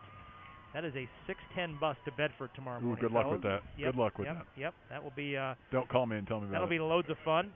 Let's look at some statistics. Roncalli, 103 yards rushing and 103 yards passing that first half. I'm a little surprised by that rushing total. It's a little higher than I thought it would be. Yep. Brebeuf, 78 yards passing and 13 yards rushing. That's about the same ratio that they've played all season on that split. 2 penalties for each team. Aiden Leffler was 8 for 13 passing. Nolan Buckman was 10 for 20 for Brebeuf in that first half. And looking at some individual numbers, Luke Hansen with 3 catches for 42 yards. Max Walters with 3 catches for 33 yards for Brebeuf Jesuit. Any numbers or anything that, from a number standpoint, that stands out with you guys? I would say Brebeuf has done a great job defensively limiting our big plays. I think we had one run that was maybe 9 or 10 yards. But other than that, we're 3 and 4 yards, and at times we're stuffed at the line of scrimmage. And if you think you add take away that last series, which obviously you don't want to take away the last series because that's your only scoring points. But we went a long way with some good passes and some good runs. Those numbers look very lopsided towards Roncalli. Now Roncalli has the lead, but it's one series. If you take that series out, Brebeuf has really kind of won the battle, I think, other than that one series. I would agree, and I think the one thing I think we found was, we hit a couple back out of the backfield, which is very difficult for linebackers to get out and cover back out. Yep. Because they're playing a lot of man coverage and we're just running those guys off. And you get that back out of the backfield one-on-one with a linebacker, and it was successful on that last drive. Maybe we'll see it more in the second half. It'll be interesting to see Brebeuf. Obviously, Rob, you pointed out, first couple throws all the way down the field. You're backing the defensive backs up by Roncalli, making sure they're aware that, hey, I can throw the ball a long way. It opens up the underneath stuff. They hit those dinks and dimes, and they start to move the ball that way. When they come back out, do they go back to that? You got to, to try to remind them of it. But you also have, he's really shown some great effectiveness on that quick slant pattern. Those corners start to play up on that. You can get beat deep right there. So. That cat and mouse game with that quarterback and the short passes and the long passing, setting those defensive backs up will be an interesting battle here to what they do the second half. Now, Roncalli can do the same thing to them on their side. So, again, what adjustments are being made and how much do you try to take advantage of those? And we might see Roncalli jump one of those slant rounds, too, and take it to the house. I'd love it. Well, and you mentioned, Steve, 20-yard plays. In the NFL, those are sometimes referred to as chunk plays. Roncalli had 26 20-yard plays and an even split, 13 pass, 13 run coming into tonight. They have just one tonight, and that was Lockhardt's 21-yard catch early in the first quarter. Is the only 20-plus yard pass they've had tonight, play they've had tonight. Well, and I mean, to me, that just speaks to Brebeuf's defense. I mean, they have played an outstanding first half. We'll have to wait and see what the second half brings. Well, the fireworks being shot off just to our left, behind the woods, behind the east end zone. Homecoming court down below us on the field. They announced the homecoming king tomorrow night at the dance, but the homecoming queen is Kate Lehner. See her down on the field with her parents. She's got the tiara and the flowers working. Kate Lehner, one of the few four-sport athletes at Roncalli. Four sports, really. Girls soccer, or plays soccer, plays basketball, was a starting left fielder on the state championship softball team, and actually, while playing softball, jumped into some track meets and was the best long jumper on the team this year, and is committed to play softball at Butler following her senior season. That's impressive. Congrats Good for her. to Kate Lehner, the homecoming queen for 2021. We'll take our second and final break here on the Beck Service Center halftime show. We'll step out for 2 minutes. When we come back, we will take you up to the start of the third quarter. Roncalli will get the football, leading Brebeuf Jesuit 7-3. We're back in a moment on the Roncalli Media Network.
You're good at making big announcements.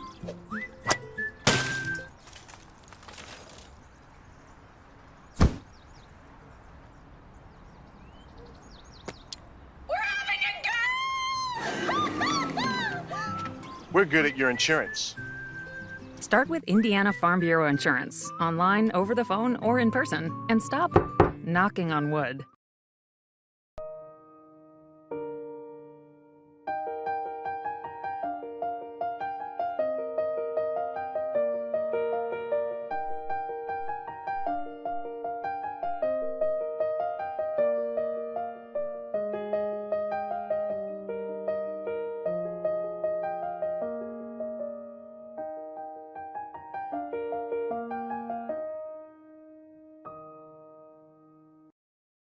Dan Bauer back with you. Working toward the start of the second half. Royals will get the football to start the second half, leading Brebeuf Jesuit 7-3 on this homecoming night on the south side. Take a look at some scores for you, get you caught up in that regard. Next week's opponent, Bloomington North, all over New Albany at halftime, 42-19. That's about what we expected, score-wise in that matchup. See what New Pal leads Greenfield Central 21-7 in a conference matchup late in the first half. Heritage Christian over Covenant Christian 28-14. How about that? At the break. Lawrence North and Ben Davis hooked up in a good one, 13-7. Lawrence North leads late second quarter. Center Grove leading Lawrence Central 28-0 at the half. And in the Battle of Jackson County, Brownstown Central leads Seymour 35-13. Decatur Central shutting out Plainfield 21-0. That Decatur Central team is very good. Mm-hmm. That's a team to watch in 5A. Well, tonight's game brought to us by Beck Service Center.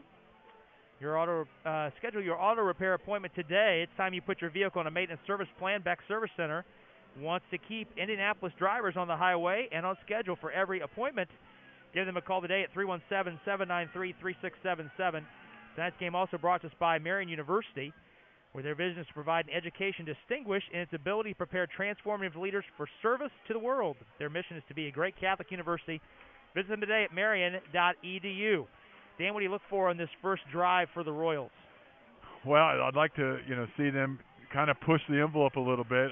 You got to establish a little bit more push out of your linemen up front, but they haven't done that in the first half. So I would expect them to kind of throw the ball, start to really push it. It'd be great to have after you have the long drive to finish the first half, turn around and have another long drive like that, and keep kind of hitting the out routes. Treat it like you're almost playing against the clock to keep that ball moving, and just to slowly move it down, methodically move it down the field, so that you can get another score. Because that could be key in a low-scoring game to have back-to-back scores like that and start the second half with a touchdown. Well, I thought Steve made a great point at halftime in terms of that last possession by Roncalli, in which they ran 16 plays, 4 minutes plus. They find the end zone. That was the first drive, the only drive in the half where they had the rhythm that we've seen from them through the first 5 games of the season. I would agree. And I think part of that is, you're playing against the clock a little bit once you get down to that point. And that kind of creates an urgency where it artificially gets that flow going. Now what you hope is you don't have to have that aid of the clock putting you in that position. You want to be able to just get into it naturally and keep that flow moving. And so, you're always a little worried coming out of halftime because, your players, your legs get a little tired, worn out a little bit, and stiff. They've been warming up. You hope that they can warm them up enough to get up to game speed and to get that flow moving quickly. So the Royals will get the football to start the second half. Won the toss and elected to defer. 7-3, Roncalli on top. Ryan Kirstoff out, the senior. Number 10 for those of you watching along with us tonight. On to kick it away. He kicked off just once in the first half, and that was he was able to hit that back inside the Roncalli 5-yard line. Royals will move left to right toward the west end zone in this third quarter for those of you watching along with us. And it's Ben Brandenburg and Luke Hansen heading back deep for the Royals. 7-3 the score. Winner of this game is the 2021 Circle City Conference champion. Royals won the first 2 as this league was formed in the fall of 2016. Brebeuf has yet to win one. Bishop Chatard has won the last 3, but they will not win this one. Been defeated by both of these teams. So we're set to go. Great crowd here tonight on the south side. 7-3 our score as we start this second half, week 6. Kirstoff takes his run up. Hits a low line drive that Hansen goes low to get, and he put his knee down. The one official didn't blow it down. Put his knee down at the 10 when he went down to get it. Yep. Good call by the back official there. That thing was twisting sideways, and I thought for a second that Hansen might give it a run and see if it hopped out of bounds. So 1st and 10, Royals at the 10.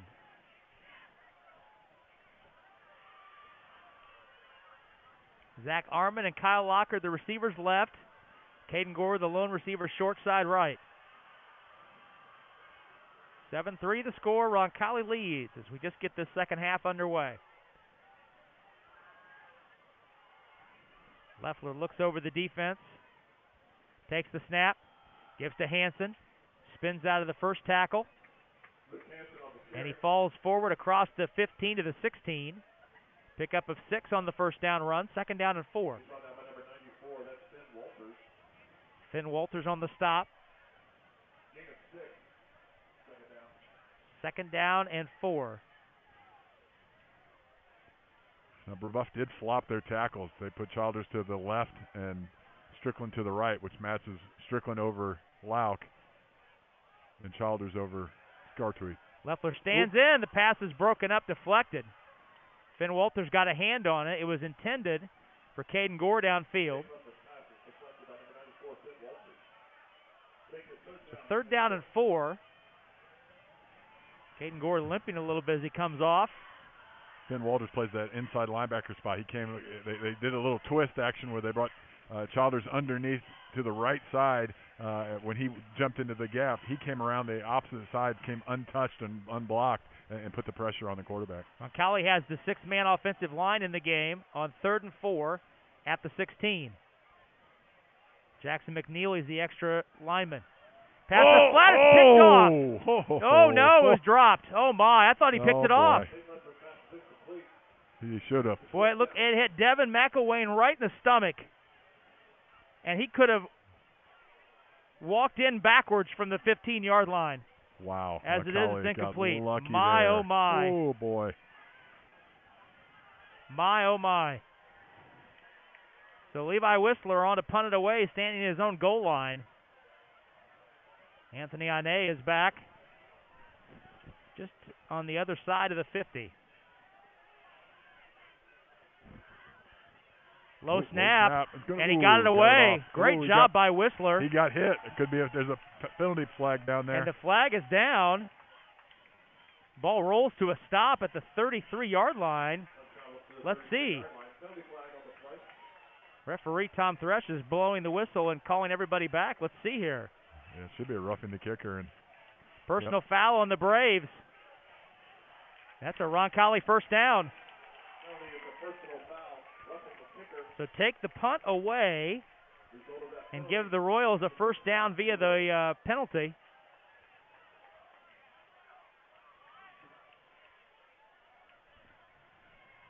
That's a spot foul. That's a marched off from the line of scrimmage, from right. Whistler was contacted near the goal line, but the line of scrimmage is the 16, so that takes it out to the 31 and keeps the Roncalli offense on the field. What a turn of events. Brebeuf was an eyelash away from a pick six in the lead, and now a personal foul on the punt brings the Royals offense back on the field, 1st and 10 at the 31. Let's see if the Royals can take advantage of this opportunity. Got 6 linemen on the field. Brebeuf crowds the line. Give to Hansen. He lowers the boom as he comes across the 35, giving 5 out to the 36.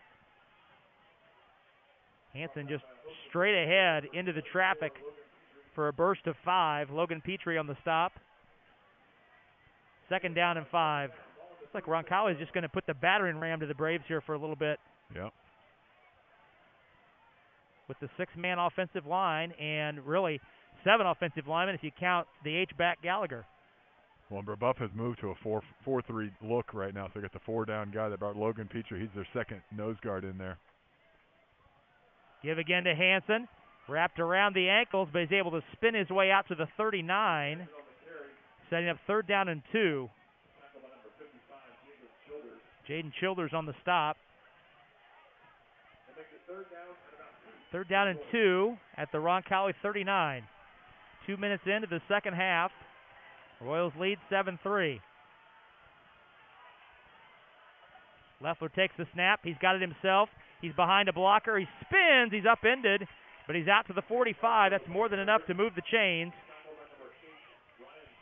Ryan Joyce on the stop, but not before Leffler gets a first down. Roncalli went to that jumbo package that time, so they had the 3 big guys to the right side of it. What that does is it forces the way Brebeuf plays it. They have Strickland that plays to the outside guy. So when Skartsweet comes out in what is normally a tight end position, he jumps out to that. They run the ball underneath that because it moves the whole defense over. It helps open up that underneath route. Caden Gore's back on. Give to Hansen on 1st and 10. Spins out of the first hit, still churning the feet, and he's out across the 50, down to the 47 of Brebeuf. That sets up 2nd down and 2. 8-yard run by Hansen. Roncalli starting to get the running game going here in the 3rd quarter. 3 receivers left. Caden Gore, the receiver right. Back to a 5-man conventional offensive line for the Royals on 2nd and 2. Leffler takes the snap. Give again to Hansen. Grabbed from behind by Childers and spun down. Maybe gave him 1. I think they spotted him a yard short. Childers got through there in a hurry. and wrapped Hansen up around the chest. Brebeuf late getting some men on. Quick snap. Leffler leaning forward, pushed from behind by Michael Gallagher. He's got a first down out to the 45. That's enough to move the chains. They unpile the stack. They didn't give much. They're putting it Wait right a on second. that line. Waiting for the indication. They might have to measure this. Well, and the referee, Tom Thresh, is saying first down. Oh. They're just late to move the chains across the way. But that spot was not a good spot. No, it was no. It was right at the marker. First and 10 at the 45. Roncalli leads 7-3, 8:15 to go third quarter. Royals driving. First possession of the third quarter. Leffler gives again to Hansen. Gallops, waits, finds a small hole and able to burrow his way down to the 43. Give him 2, a hard-earned 2. Second down and 8.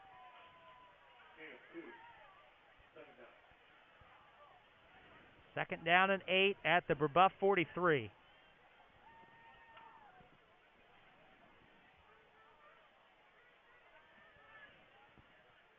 Leffler looking things over, has Hansen to his left in shotgun.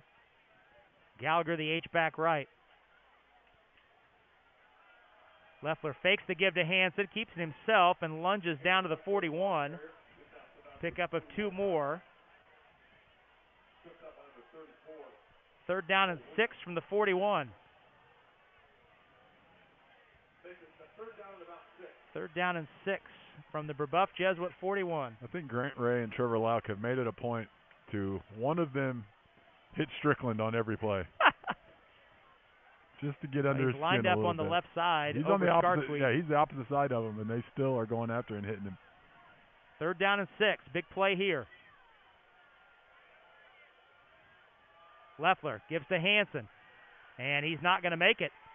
He got inside the 40. He got to the 40. Pickup of 1. He needed 5, and he needed 6. And it looks like the Royals are going to go for it here. Yeah, it does. Fourth down and 5 at the 40. The line to gain is the 35. Royals this year are 2 out of 7 on fourth down. Trying to get everybody organized. Extra offensive lineman is on the field. Strength is to the right. 8 seconds on the play clock. Fourth down and 5. Leffler keeps it himself around left end. He's got a room. Look at him go. He may go. Look at him go. 15, 10, 5. Oh. He tripped up inside the 5. He faked the give to Hansen. Everybody went that way, and Leffler went left. And a huge play on 4th and 5. It's an Aiden Leffler run, his longest of the season. 38-yard run down to call it the 37-yard run, or 36, down to the 4-yard line. Longest run of the season for Leffler. And it's a great play. You put the jumbo package to the right. The defense shifts to the right. Brebeuf is shifting, so they shift everybody over to the right. It leaves a weakness on the left side. They run the fake handoff right up the middle so he can look at that backside. Sees they've all suckered that way. He takes off for the run. Give to Hansen on first and goal from the 4. He chops the feet for a 1 or 2. Maybe no gain there. They maybe gave him a yard. Ball's on the far hash. Finn Walters on the stop. They did give him 1 officially, so second and goal from the 3. Hansen a pickup of 1. 6 offensive linemen in for the Royals. Roncalli's had the ball for over half of this third quarter. Trying to make a 2-score lead here. Hansen to the left of Leffler. Second and goal at the 3. Leffler keeps it, waits. Seeking the goal line. Second effort. He leans. He got it. Aiden Leffler. Boy, put the Royals on his shoulder on this drive, and he delivers with 6. Leffler's 36-yard run sets it up. His 3-yard touchdown run finishes it off. And, Dan, how ironic, in the pregame show, we talked about how Leffler has not run the ball much this year. We did. But they've gone back to it when they needed it most. And the Royals have a 2-score lead for the first time tonight. Yeah, he did a fantastic job. Obviously, getting the big fourth down conversion there. It was on a read option, so it's reading your keys, and he read his keys and took off with it. And then a heck of an effort there. He was getting tackled the whole time, but did a great job in that end to stretch across and throw that ball across the line or the goal line to make sure he gets the touchdown. Second touchdown run of the night for Leffler, both from 3 yards. And Roncalli was shifting pre-snap.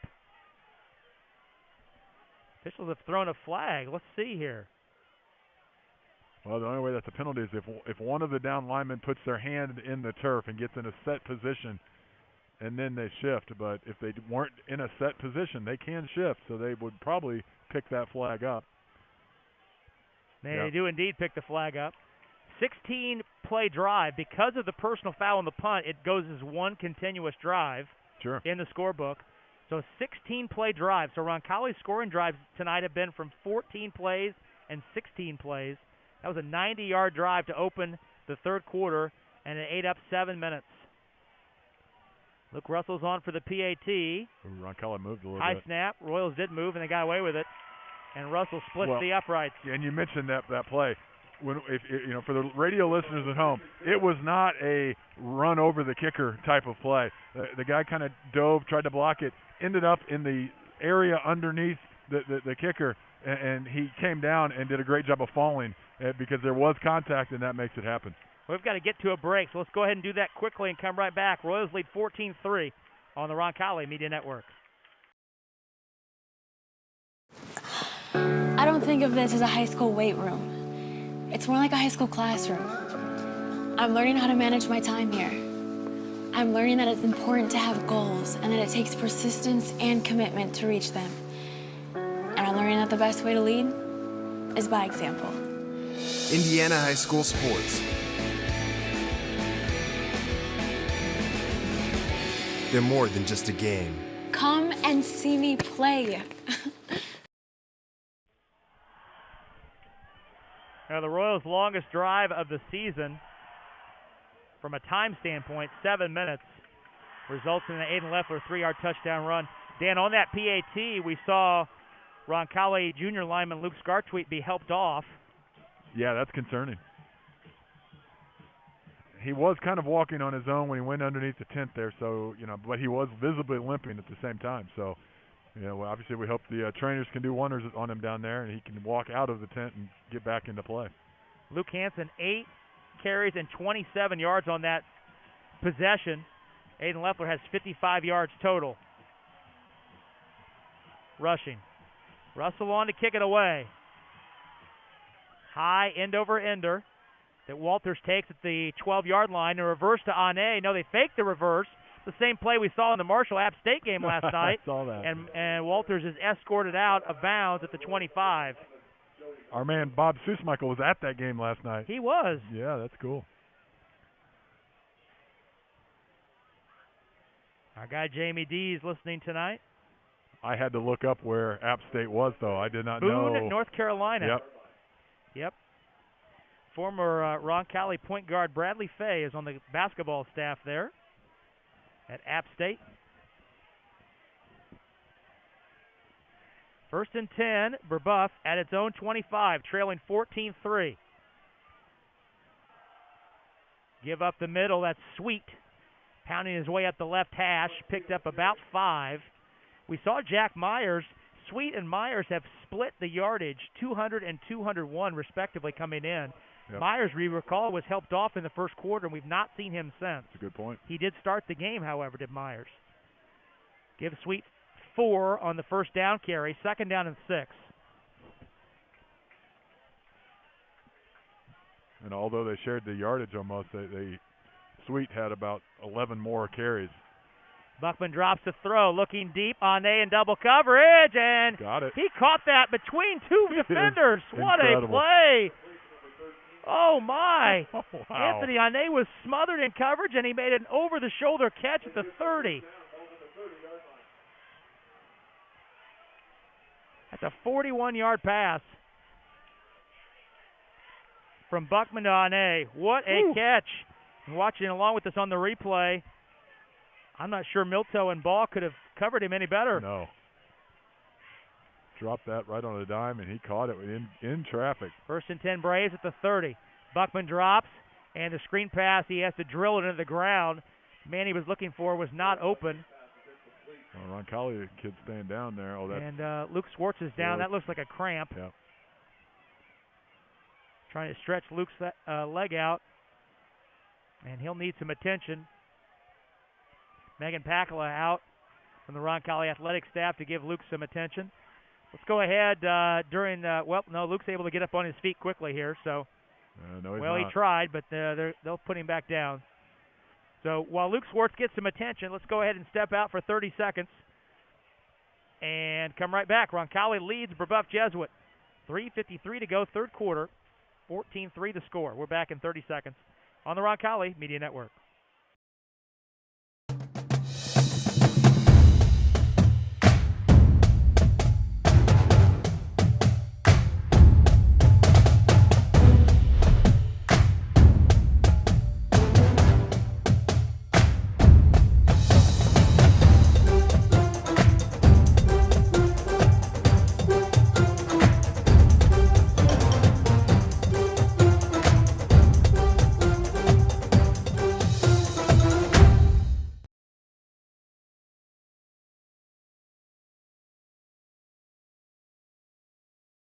Practices in the Midwest, Ortho Indy provides leading-edge bone, joint, spine, and muscle care for multiple locations throughout Central Indiana while staying true to their mission and their patients.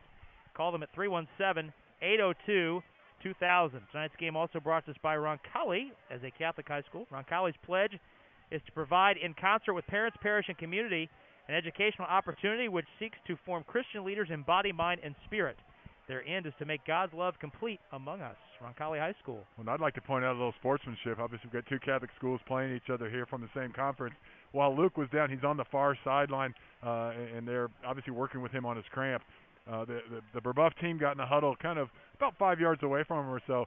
Jack Steinkamp, number 52, the starting center for Brebeuf, walked over a water bottle, handed it to Luke, during that play, which, again, it just, there's respect on both sides of this, this field for both teams, and you love to see that kind of action take place. Well, Luke Swartz still getting some attention. They're around the 30-yard line after that incomplete pass by the Braves on the screen pass. Mike Sam has come out. Actually, that's Dr. Carey. The Roncalli team orthopedic doctor is out there with Luke. And not only will Luke head to his feet, he will jog off. And given what we know about Luke Swartz, Dan, and his toughness, I'm not the least bit surprised. No, that's he's showing it.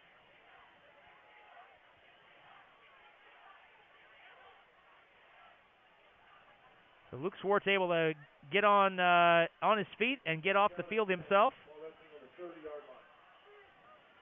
Back to action we go. 2nd and 10 after the incomplete pass at the Roncalli 30. Royals lead 14-3. Buckman stands in, drops way back, still dropping, throwing, and is it picked off on the sideline? No, he's out of bounds. Shoot. Daniel O'Connor caught the football, but he was out of bounds right at the 31-yard line. Buckman dropped way back. Intended receiver over there was Ane. Well, Trevor Locke put good pressure up the middle through there. Trevor Locke is the replacement of Luke. So he came in and put real good pressure on the quarterback, forcing him back. Threw off his back leg again, which, as Steve Wilson pointed out, when he throws off his back leg, the ball has a chance of getting picked off, and it had a real good chance there.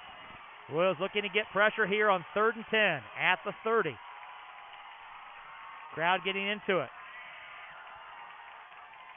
Royals send the rush. Heave toward the end zone, and it is. Is it picked off? No, it's broken up. Broken up, yep. Ane broke it up. Broken up. Well, I think Andrew Ball has the football. His helmet came loose. Football. Let's see. Is that an interception? I saw something come off. Thought it was the football, but it's Andrew Ball's helmet. That's an interception.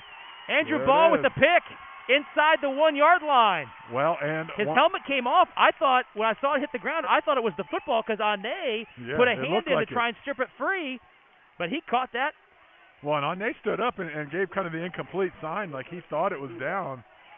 But once again, Trevor Locke put all kinds of pressure on the quarterback.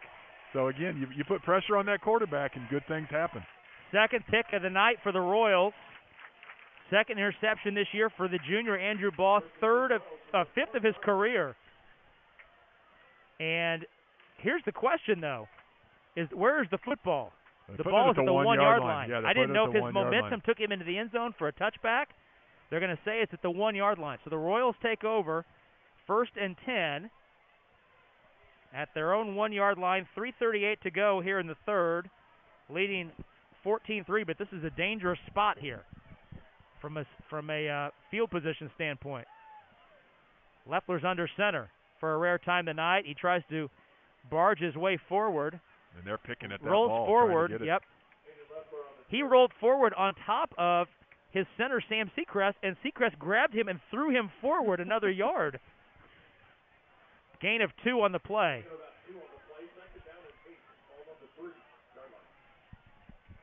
Second down and 8 from the 3 after the ball interception. So each team with 2 takeaways tonight. Leffler's back in shotgun. Turns and hands to Hansen, who pounds his way out across the 5, out to the 7. Finn Walters on the stop. Hansen got hit early when he had that, but I don't think the guy that hit him knew he had the ball because he didn't wrap up at all and didn't kind of make an effort. He kind of hit him, thought he was a blocker, and kind of went on around him. And Hansen just kept going. Pickup of 4, third down and 4 at the Roncalli 7.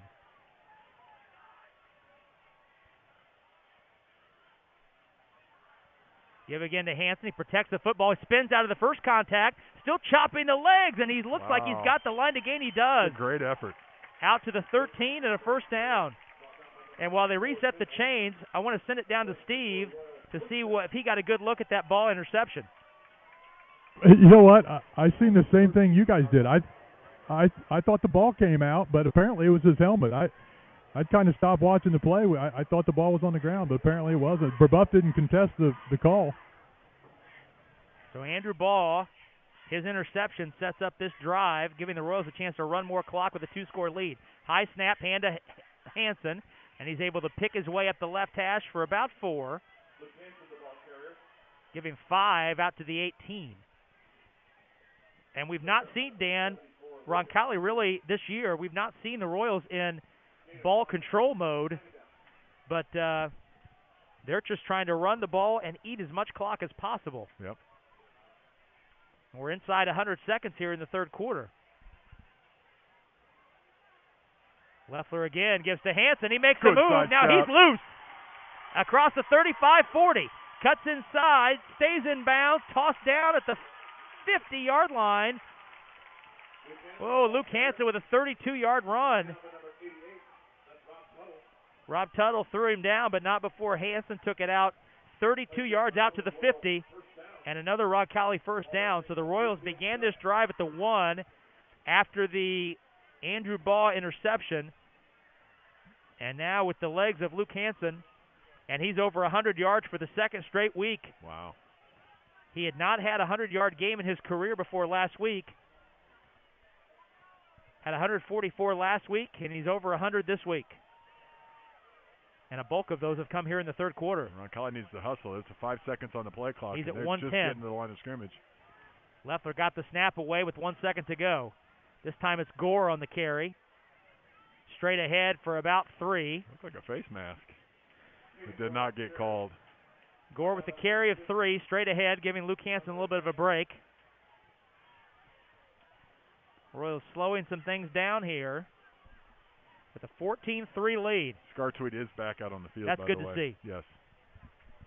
Thank you for catching that. Yep. 6 lineman package with Jackson McNeely in there as well. We saw Jackson's twin, Connor McNeely, in earlier in this series, number 67.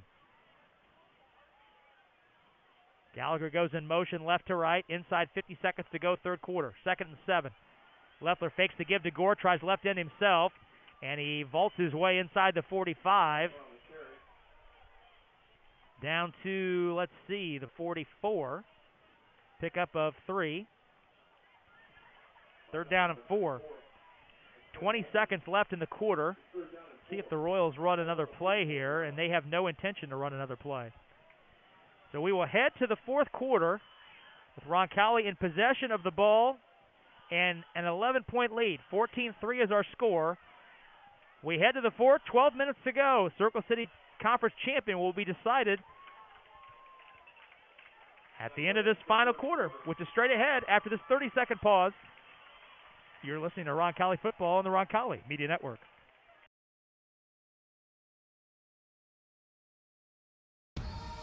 Every day, we go farther, try harder, and do things others think are impossible. But for people who are passionate about what they do, it's normal.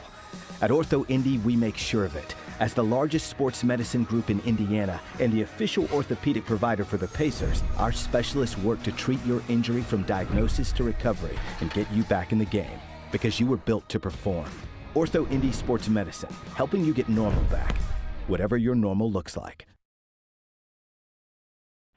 Well, we're nearing the top of the hour, so let's step out quickly for 10 seconds. And this station identification reminding you you're listening to Roncalli Football on the Roncalli Media Network.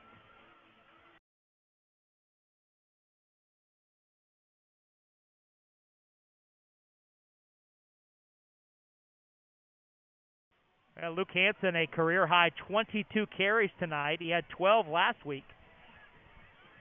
And he is the first Royal to go over 22 carries this season. It's crazy to think it took 6 games when we saw Baron Hebler was carrying it 30, 35 times a game last year. Yep.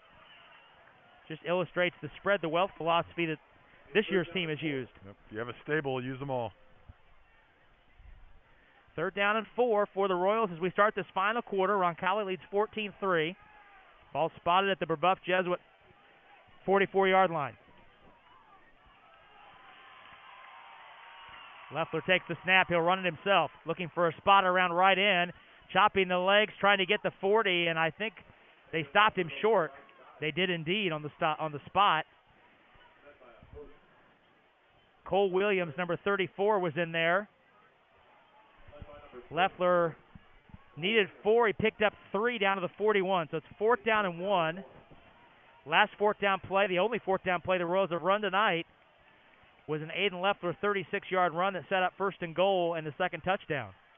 They'll go for it here. High snap, Leffler keeps. He's across the 40. He's down near the 35. That's enough to move the chains and a 1st down. Trevor Lauk is laying on all sorts of bodies. He's got 2 Braves underneath him. My, oh my. That was not Trevor Lauk. That was Luke Swartz who's back in the game. Oh, it was. And now we've got a Brave who's down. Appears to be cramping at the 40-yard line.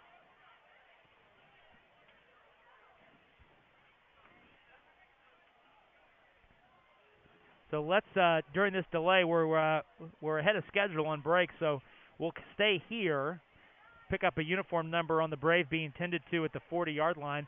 Royals lead 14-3. Aiden Leffler, 69 yards rushing now on 15 carries. Let's send it down to Steve. Steve, what have you seen from Roncalli's? We talked at halftime about what the Braves were doing to neutralize Roncalli's run game. What have you seen differently here in this second half? Well, the one thing that I've noticed after we got away with a potential pick six against us, we have not put the ball in the air yet, and I don't think that's a coincidence. And we're just slowly wearing them down. 14-3 lead feels pretty comfortable right now, and we're chewing up clock at the same time, and our offensive line is kind of taking control of the football game. Well, and Brebeuf gets the ball one time in the 3rd quarter. That's it. And they threw the interception. So as Steve points out, it's not coincidence that Roncalli is trying to take care of the football. 1st and 10 at the 35. Leffler give to Hansen, who's back in the game. Delayed run up the middle. He waited for the hole to open. Make that Caden Gore, beg your pardon. Caden Gore on the carry up the middle. Picked up, I believe, 3. Another Brebeuf guy staying on the ground. He's up now. They gave him 3 on the play to the 32. 2nd and 7. Brebeuf has had the ball for just 1 minute and 15 seconds in this second half. Tough to chip on the lead when you don't have the football. 2nd down and 7 at the Brebeuf 32. Royals grinding the clock down. Leffler gives to Gore, and he vaults a man before he's tackled at the 29. Pickup of 3 more, and Roncalli just getting 3 and 4 yards at a crack here. Just chipping away. Gore comes off, and Luke Hansen's back on. 3rd down and 4 at the 29. Clock continues to roll. Inside 10 minutes to go.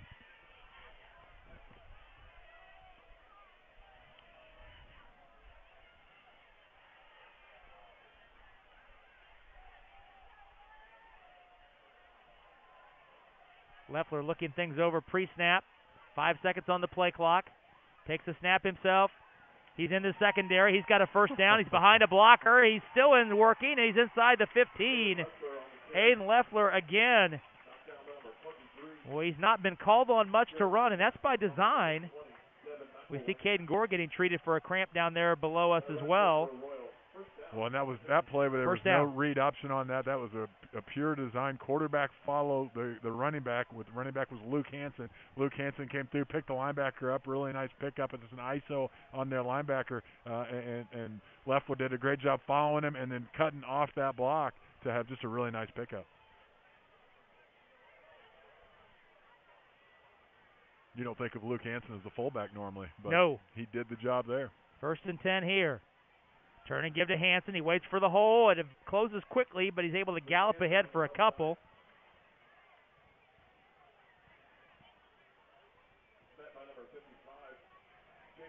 Jaden Childers, we've called his name a lot tonight. Yeah, he's having a good game. I'm impressed with his play. 2nd down and 8 at the 13. Clock still moving. Inside 8.5 minutes to go. Leffler looking to throw, and he had it batted down at the line of scrimmage. Intended man in the end zone was Zach Armand, but that pass took a left turn after it was deflected. See if we can't, for those of you watching along with us here, see if we can't Strickland, but I'm pick not it up sure on the replay as to who may have gotten a hand on it. Oh, yeah, it was. Yep. It was Big Joe Strickland that got a hand on it. 3rd down and 8. The incomplete pass from a Brebeuf standpoint stops the clock. 3rd down and 8 at the 13. Kyle Lockard in motion.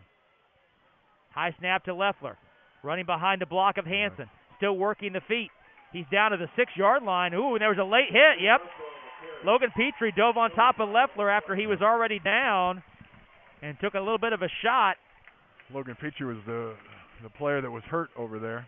But, yes, he came late. And that was, again, Roncalli had the jumbo package to the left there. And then Hansen, you add him into that blocking there. A lot of blocking on that side of the line of scrimmage. Leffler picked up 7 on the run, down to the 6. So he was short of the line. Well, let's see. Now, they gave him the 8, beg your pardon. He picked up 5. He was 2 yards short of the line to gain. But then the penalty yardage on top will make it a 1st down.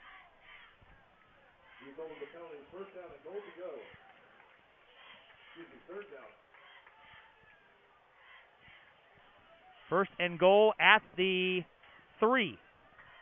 Or call it the 4. 1st and goal at the 4 for the Royals. Leffler turns and hands to Hansen. Ankle tackled. Nice play by Petrie to knock Hansen down. He was able to stumble forward, and now Hansen is grabbing his leg. Appear to be cramping.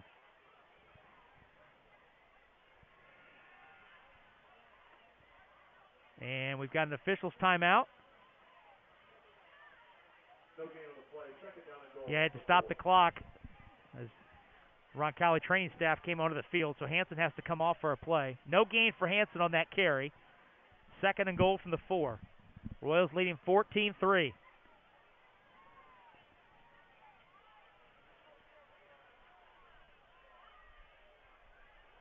Leffler getting his teammates organized pre-snap. 6-man offensive line. Gallagher the H-back. Lockard loops in motion behind. Leffler keeps it himself and able to burrow his way down to looks like the 1-yard line. Finn Walters on the stop. So 3rd and goal. I think they spotted it on the 2. On the 2. Actually, okay, yeah. They spotted on the 2. So gain of 2. 3rd and goal from the 2. Royals in no hurry. 7 minutes to go. They lead 14-3.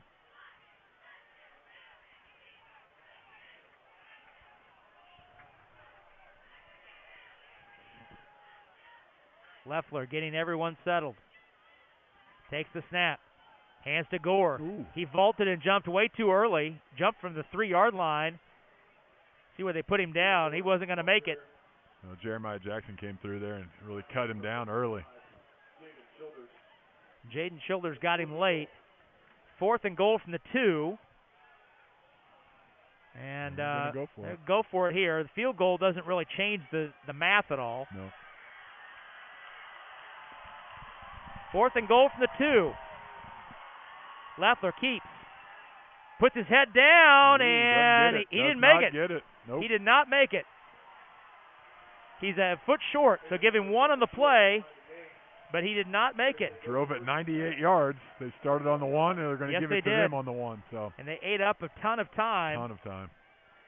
But Brebeuf gets it back on its own 1-yard line. So the Braves defense keeps Roncalli out of the end zone, and you could make the case that if the Royals would have scored there, this game probably would have been over. But as it stands, the Braves still have some life. You see some of the defensive players out there kind of dancing around trying to warm their legs up a little bit. They've haven't been on the played sideline in a long time. Yep.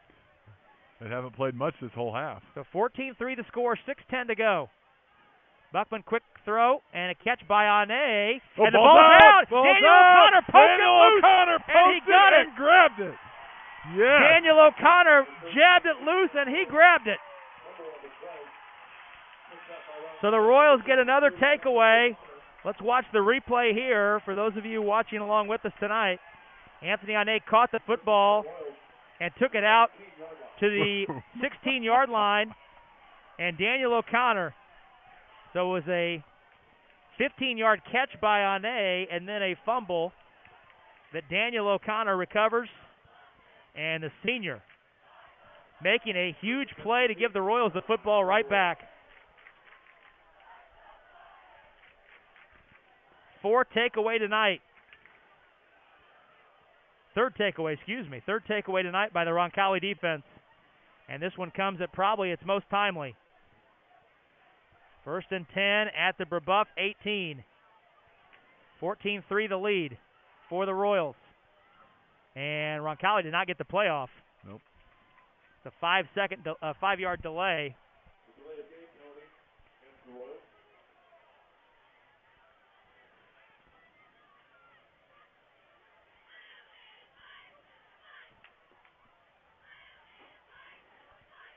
By my unofficial count, Brebeuf has had the football for 1 minute and 29 seconds here in the second half. Wow.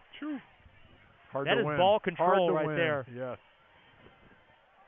After this 1st and 15 play, I want to send it down to Steve Wilson. That Daniel O'Connor play happened right in front of him. Leffler fakes, throws, and pass is incomplete, and a pass interference will be called. Caden Gore, the intended receiver, but that'll be pass interference. And while they sort out this yardage, we'll send it down to Steve. You got a great look at that Daniel O'Connor play, Steve. Well, it was a great job by Hegwood. He grabbed a hold of Ane, and it kind of stopped his momentum. And as he did that, Daniel O'Connor came up behind him and chopped the ball out and made a great recovery right on the sidelines and got the turnover right back for the Rebels, or the Royals. You hadn't had one of those all year, so you're granted. I'm way ahead. Dan's way ahead of you. You're way behind on the R word count. So pass interference. Officials trying to sort the yardage out here. Not an automatic first down, as it is in pro football. And it's half the distance. So that turns out to be, with the initial line of scrimmage, was the 23 after the penalty. The ball goes down to the 17, so it's down to the 13th. It's a 10-yard penalty. So it's 1st down and 5. I believe, if I'm doing the math right there. Line to gain is the 8. So it's 1st and 5. The play clock is down at 5, and the officials haven't even put the football down yet. No, I don't know what's going on down there. And now the Tom Thresh, our referee, says reset the play clock to 25, please. First and 5 at the 13, or call it the 12 rather. First and 4 at the 12. So it's an 11-yard penalty after the Royals had a 5-yard false start, or delay of game, excuse me. Leffler keeps it on the direct snap, and he's dropped. Dropped by number 34, Cole Williams. And that is a loss of 1 back to the 13. 5:44 to go. 14-3 the score. Roncalli on top, trying to put this game away. Leffler hands to Hansen. Gallops into the secondary, still on his feet, going. seeking the goal line. He's down to the 2, and it'll be first and goal Royals.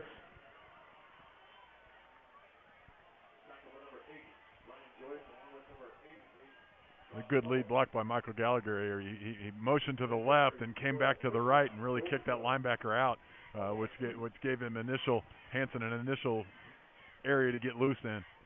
But then Hansen really finished that drive by running over the tackler. First and goal from the 2.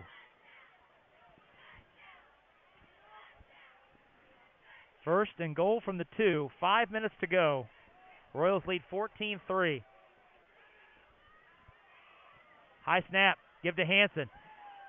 And he jumps at the 1, and he's stoned back. Nice tackle by Cole Williams. Turning Hansen away. Gain of 1, but he's kept out of the end zone. That does allow the Royals to run some more clock here. Second and goal from the 1.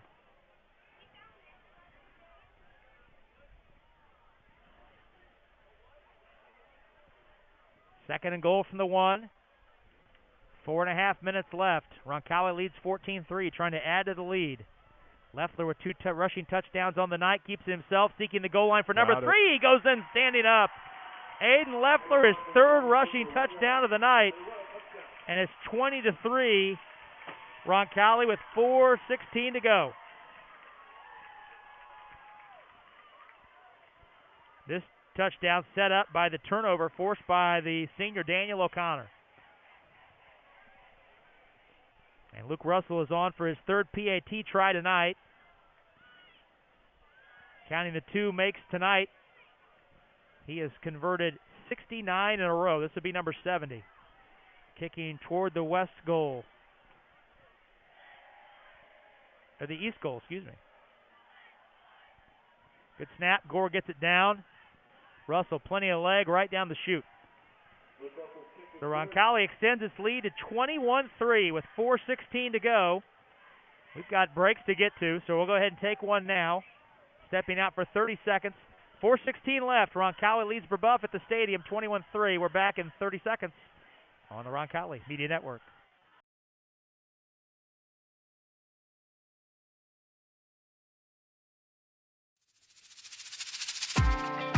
Okay, whatever we don't get to, just throw to the end.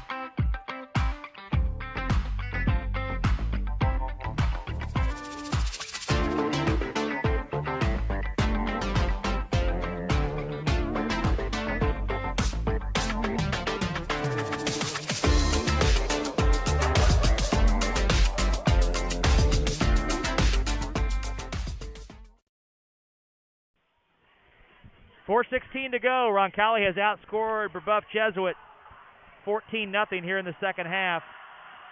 Minute 59, 16 yards, 6 plays on that drive for the Royals. Luke Russell on to kick it away. Anthony Ane and Max Walters deep. Royals 4 minutes and change away from what would be their 3rd Circle City Conference football title, and the first one since 2017. That was the one thing last year, Dan, that the team did not accomplish. Chichard has won the last 3, as the Royals won the first 2 in 2016 and 2017.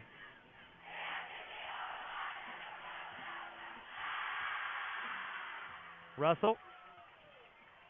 High short kick that Walters takes at the 10, and he gives to Ane on the reverse. And the Royals have him hemmed in, and Ane tackled at the 15, maybe the 16. They faked the reverse last time. This time, Walters actually handed it off to Ane. Connor Mahan on the stop with some help from Andrew Stuck. So the football placed at the 15 for Brebeuf, trailing by 18 points. The 3-score Roncalli lead with 4:09 left.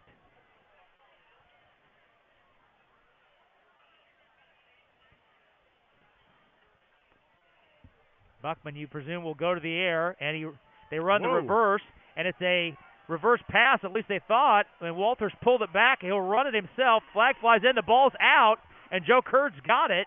Penalty flag now down. Let's sort this out. Well, then first of all, they say Walters is down, so it's a running play on Walters, and there is no fumble. Trevor Lout caught the flag, so I don't know if he was aiming it at him or... Well, and Jack Steinkamp, the center for Brebeuf, just reacted negatively. It's a face mask on Brebeuf. Yeah. So it's a running play for Walters, number 2. He was going to throw it. He was. He looked down the field and cocked the football back, but then pulled it back when saw that no one was open and opted to take it himself. He got back to the line of scrimmage, so no gain on the run. But then the penalty on the Braves will take it back. And actually, it's a repeat of the down, so the run doesn't even count. Exactly. Yeah, run does not count, and just goes in the books. Back to the 6-yard line is a 9-yard penalty. Back to the 6. So back to the 7 rather. 1st and 18. Screen pass to Walters, left side. He accelerates, and he gets the lost yardage back, plus a couple more out across the 15. So that ball, they took the penalty back to the 7.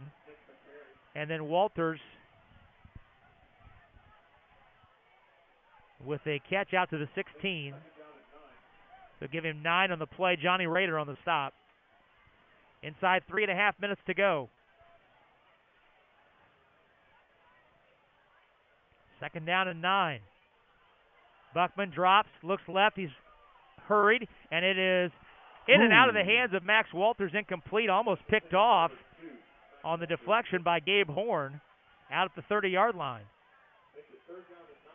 Royals with 3 takeaways tonight. Roncalli plus 1 in that category as Roncalli turned it over twice in the second quarter. Leffler, 21 rushes for 95 yards, far and away his most carries tonight.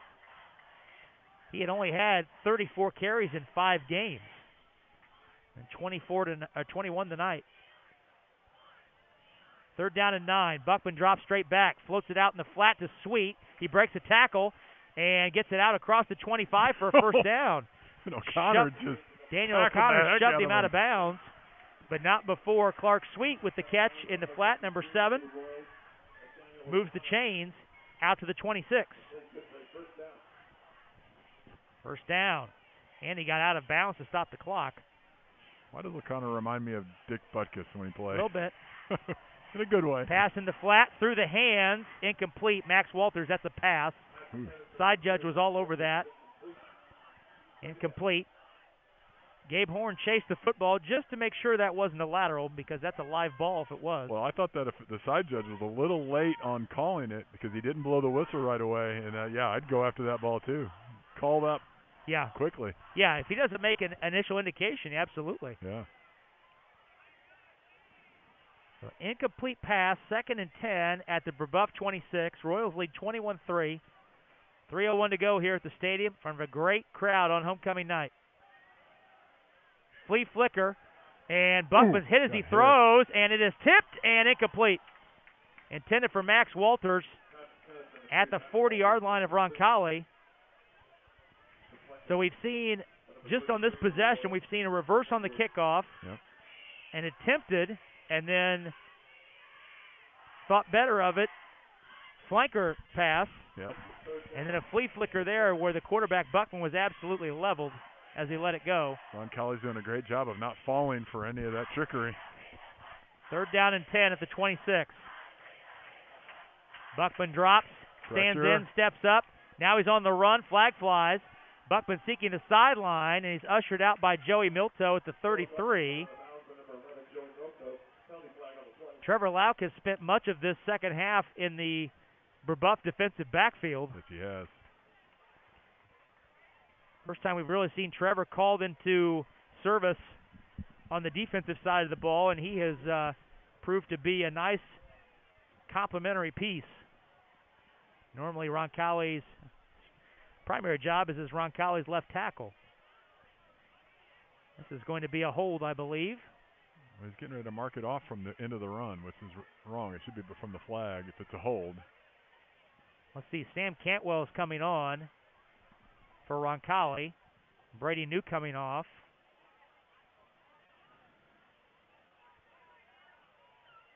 Referee they don't know where the flag is. Yeah, referee's looking. Yeah, they picked it up. Referee is Tom Thresh is looking a little irritated with this side judge. Yeah, he is. He should be. As to where that should be marked off. So it's a spot foul on the hold.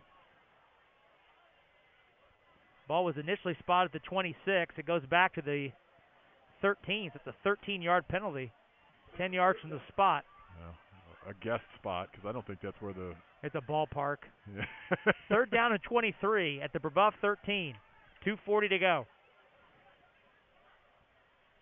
Buckman straight back. Now he's out of the pocket, pointing downfield, throws it, and it is in and out of the hands, broken up. Gabe Horn had a chance to get a running start, and he knocked it out of the hands of Max Walters. That sets up 4th and 23 at the 13. Larry Stimson Horn is tuning having in a tonight. good game today. Yes, he has. An interception and a bunch of knockdowns. And the Braves are sending the punt team out. Wow. Well. 21-3 the score, 2:30 to go.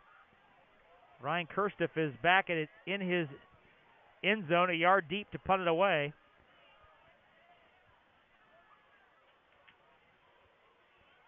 Good snap. Royals have no rush. It's an end-over-end kick that Hegwood takes on a hop at the 40. He's got a little room to come to the near side. Puts a foot in the ground, Good cuts cut, back across, good cut. and now he's still on his feet, and he's tackled out across the 45 into the Roncalli territory. Nice return by Michael Hegwood. And now you would presume that Roncalli will come out and just run the clock out. Yep. 2:13 to go. Ball placed at the Roncalli 42.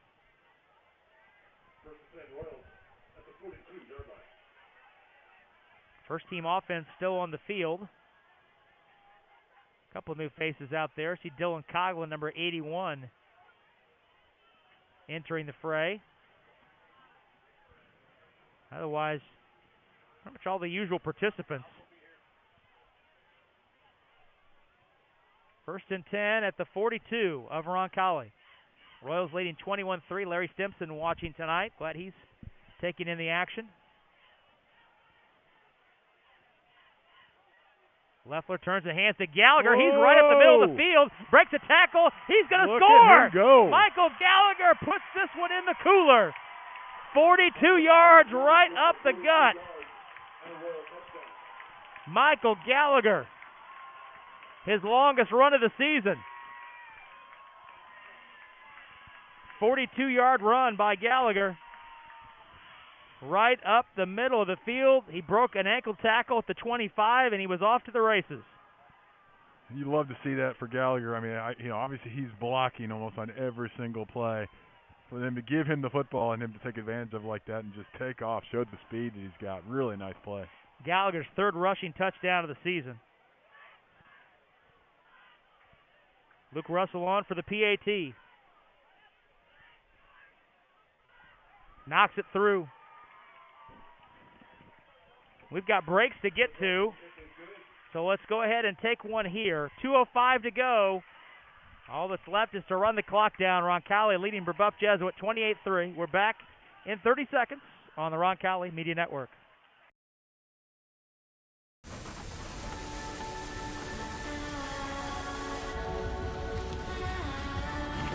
You're good at keeping the car clean.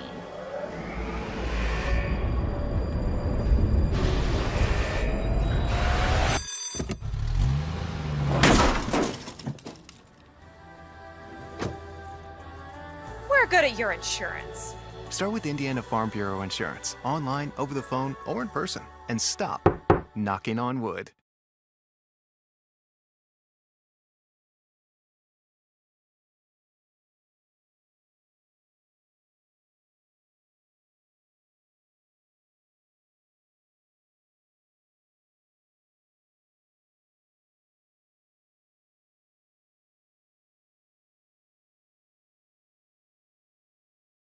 Thrown the ball more than 3 or 4 times during the second half. Nope, I don't think you have. As I've had a couple people, including Indy Seth, reach out to me on Twitter, said this has been old school Roncalli football. That's the way it should be. Run the clock, dominate the line of scrimmage. Luke Russell on to kick it away.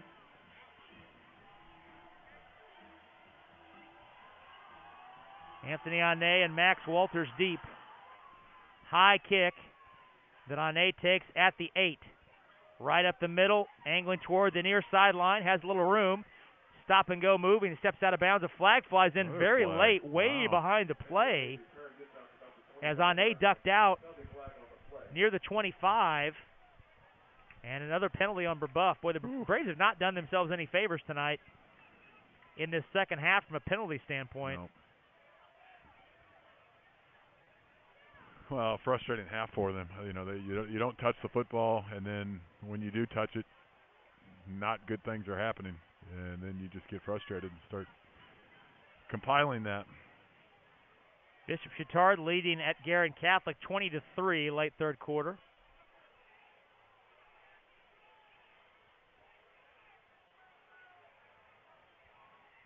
(34-7). Decatur Central over Plainfield. The penalty, a legal block. Penalty takes it back to the 12-yard line. 1:58 to go. Roncalli leads 28-3. Ball given to Sweet right up the middle. He's tossed down at the 18. Daniel O'Connor, he's had a tremendous game tonight. Yes, he has. Tackles him after a pickup of 6. Second down and 4 at the 18. Buckman plants, throws, has Ane in stride. He's got it.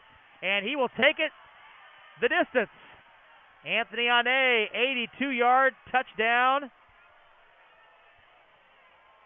And the Braves are on the board here in the second half with 1:24 left. It's an 82-yard rainbow from Nolan Buckman to Anthony Ane. That's Ane's 8th touchdown catch of the season.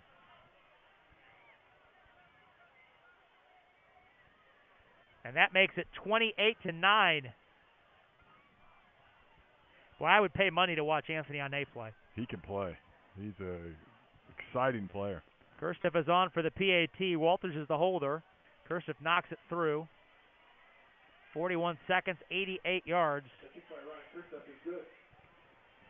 88-yard catch.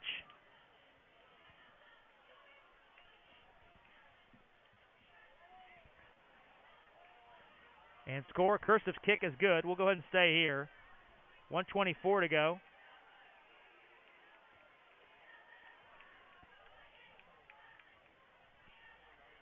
(88-yard) pitch and catch from Buckman to Ane. Gets the Braves on the board. Likely too little too late. 28-10 the score.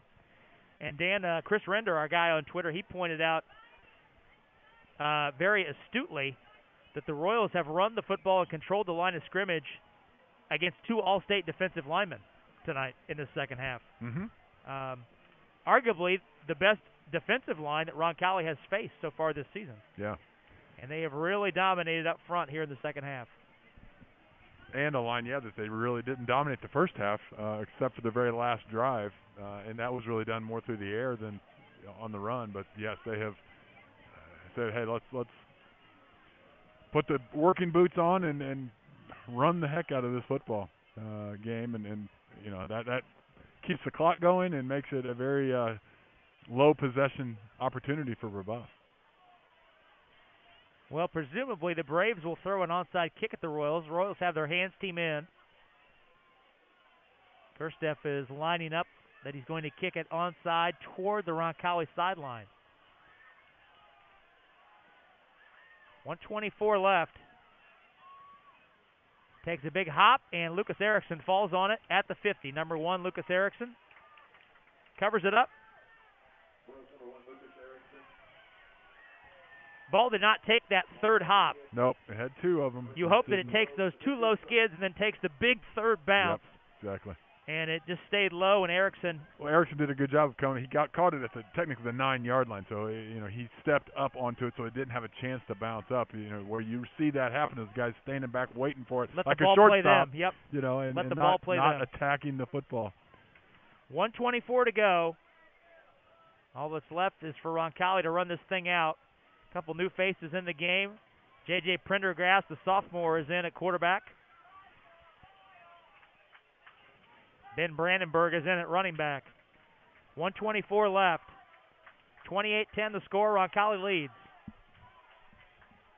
Prendergast turns a hand to Brandenburg, and he digs his way forward back to the line of scrimmage. No gain. Presumably, Roncalli will only need to run 1, maybe 2 plays more tops.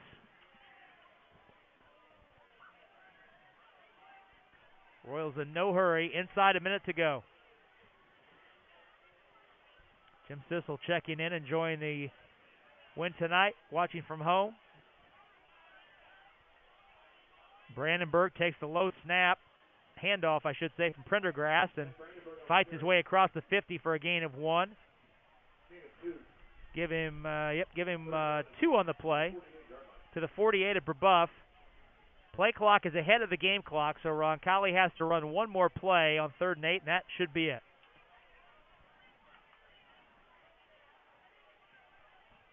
That should be it. Offense looking toward the bench for the play call.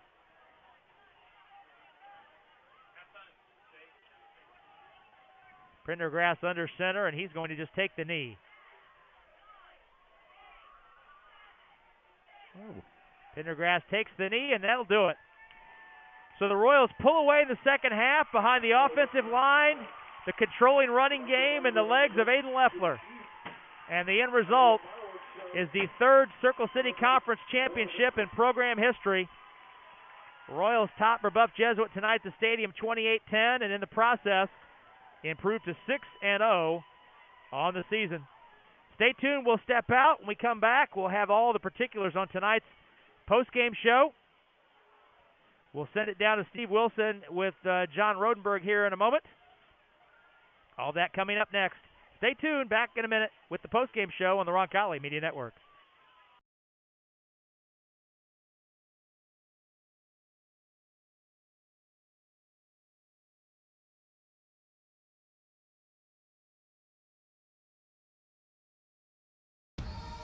Every day, we go farther, try harder, and do things others think are impossible. But for people who are passionate about what they do, it's normal. At Ortho Indy, we make sure of it. As the largest sports medicine group in Indiana and the official orthopedic provider for the Pacers, our specialists work to treat your injury from diagnosis to recovery and get you back in the game, because you were built to perform. Ortho Indy Sports Medicine, helping you get normal back, whatever your normal looks like.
Rob Brown, Dan Bauer back at the stadium. Roncalli defeats Brebeuf Jesuit tonight in a battle of number ones. Number 1 in 4A Roncalli, number 1 in 3A Brebeuf Jesuit. Royals come out on top 28-10, outscoring Brebeuf in the second half by the score of 21-7. We're just waiting to send it down to Steve Wilson. Roncalli being presented the Circle City Conference trophy. And waiting to catch up with head coach John Rodenberg as he's down going to join our Steve Wilson here in a moment. As soon as Steve can get the coach all squared away, we're going to send it down. Now it looks like Steve and Coach Rodenberg are just about set to go here. Let's go ahead and send it down to Steve as soon as he gets in a good spot there at the 40-yard line. Now we're ready. Let's send it down to Steve who's with the victorious coach, John Rodenberg. Okay, I'm with Roncalli head coach John Rodenberg. Got a big 28-10 win tonight over Brebeuf. The score certainly not indicative of how close this game was. You beat a pretty good football team tonight. Brebeuf's a pretty good football team. No doubt, and I'm glad we played them. I'm glad we were in this environment, in this atmosphere. 2 number ones. We wanted to be tested. I wanted to see us get tested, and they played a great game. They played a really good game, and I'm proud of how our guys responded. Well, the second half, it was a clinic in ball control football. There was a lot of guys from the 80s and 90s that were pretty excited to see the amount of running the football we did in the second half.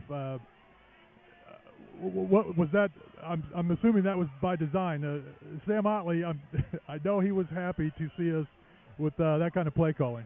Yeah, no doubt. I think, when you got an offensive line like we got, you got to put it in their hands, and we did, and we were having success, and we didn't have a need to go anywhere else.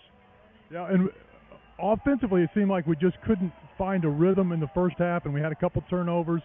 Aiden Leffler didn't have his best game throwing the football, but in the second half, you're up 7-3.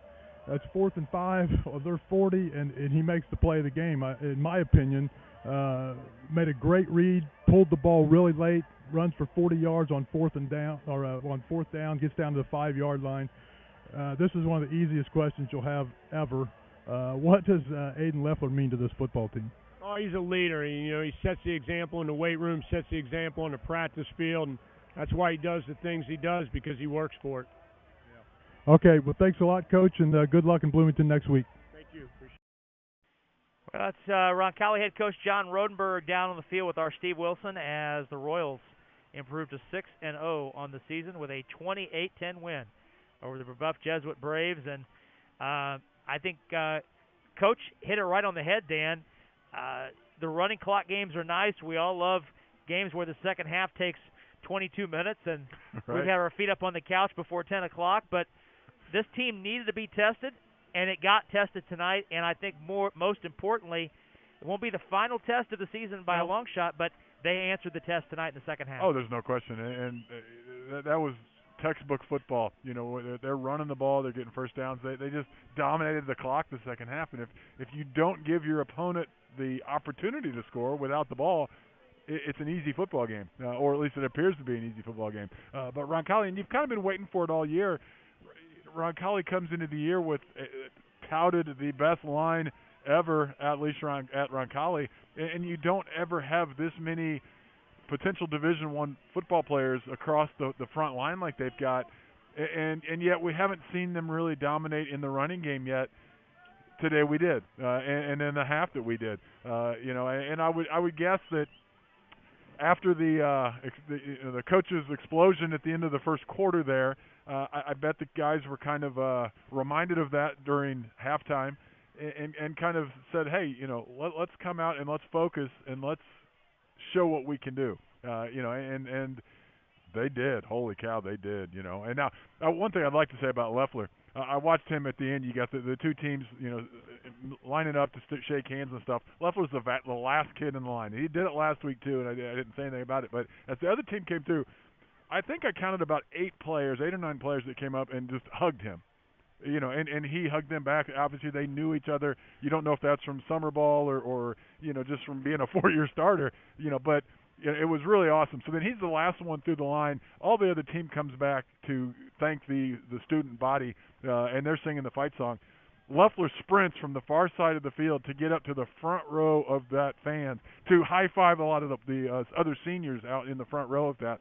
Again, just giving his leadership not only on this football team, but in the whole class. The class just loves him, and he, is, I'm going to call him a star, in more ways than just on the football field, but people look up to him over in the school as well. And it's great to see a kid like that who has had so much and is getting all the accolades for all these records and stuff, but just being a good kid is probably the most important part of him as a person. Well, we got one break to get to. We'll go ahead and take our 60-second break here. And when we come back, we'll look at some stats. We will hand out our player of the game. I think I have a feeling where that might go. And we will look ahead to next week's trip to Bloomington North. All that coming up as the Royals are victorious tonight on homecoming at the stadium over Brebeuf Jesuit, 28-10. We'll step out and come right back. It's Roncalli football on the Roncalli Media Network.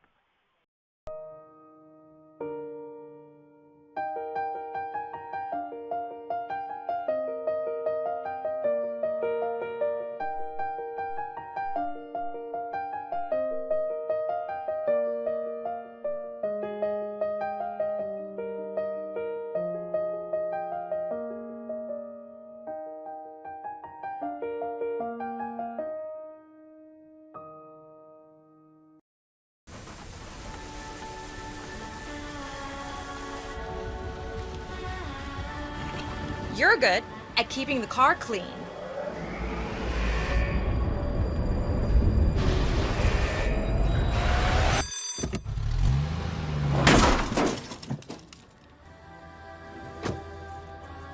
We're good at your insurance. Start with Indiana Farm Bureau Insurance, online, over the phone, or in person, and stop knocking on wood.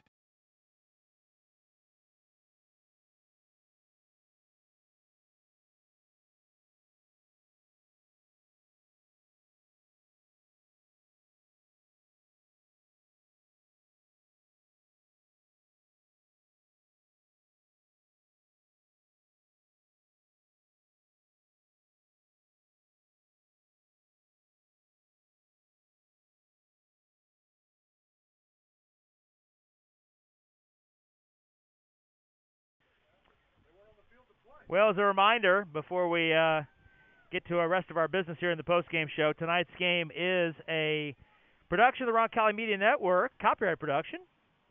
For the private use of our audience, any rebroadcast, retransmission, or count of this game without the express written consent of the Roncalli Media Network is prohibited. Royals win tonight by the score of 28-10 over Brebeuf Jesuit.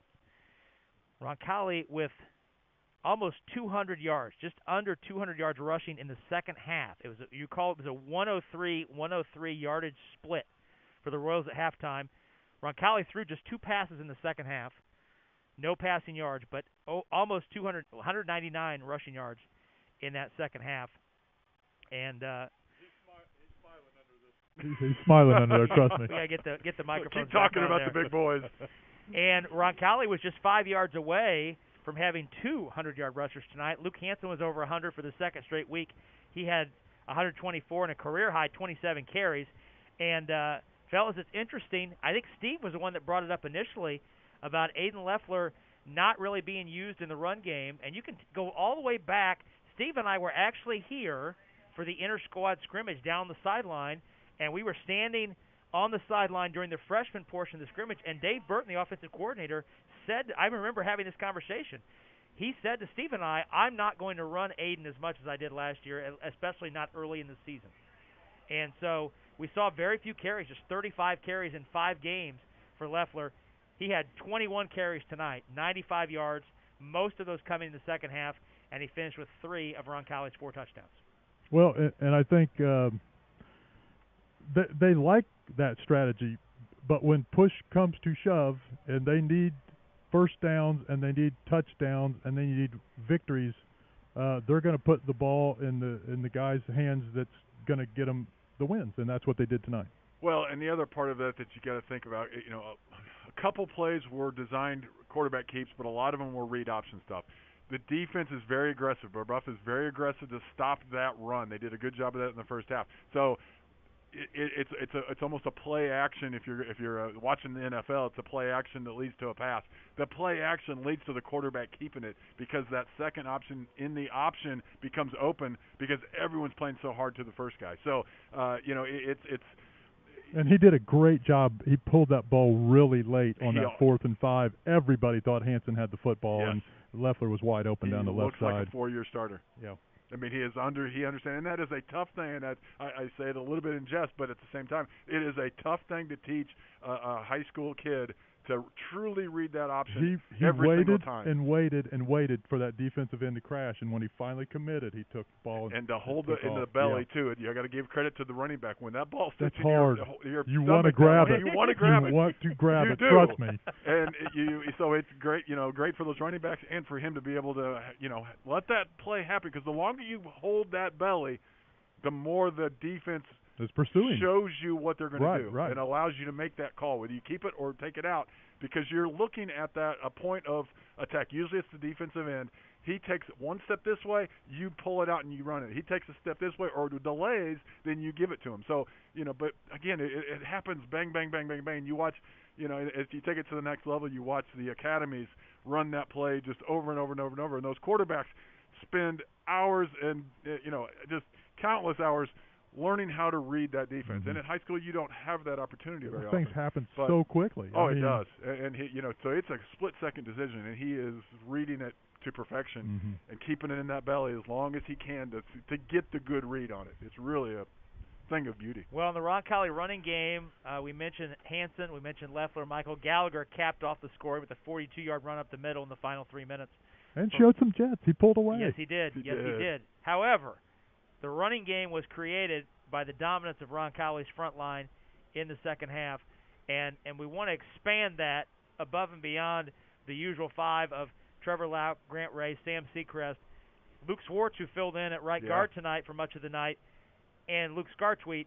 Throw Jackson McNeely in there, who played a lot as the 6th offensive lineman, and then the H-back Michael Gallagher. Those 7 guys, those are tonight's star of the game. You've got a quarterback that's reading the belly. We're bragging all about this stuff, and all the time he's reading that belly, you got about 2,000 pounds of beef in front of you, setting up these blocks, making it all happen. And yes, to get to 2,000, we had to include the running backs in there to get there. But again, it's a whole team effort on that offense tonight. But it all starts with having that big old offensive line that today showed who they are, and took control of that football game. I love the ability to. It's not a true unbalanced line, but you get the big boys on one side that you saw them lining up to the right and to the left this time. But then you also saw some plays after they line up, the power of getting the defense to shift, then run into the backside.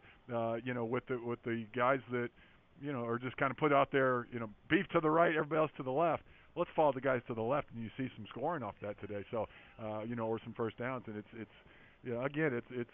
Well, like our beef match. on the it's backside so is pretty girthy too. Oh, no question. You're all about 300 back pounds there. back there, and they just nobody knows their name because all these other guys are here. But yeah, it's just fantastic, and we do know your names, guys. It's McNeely and those guys back there. So it's just so much fun to watch.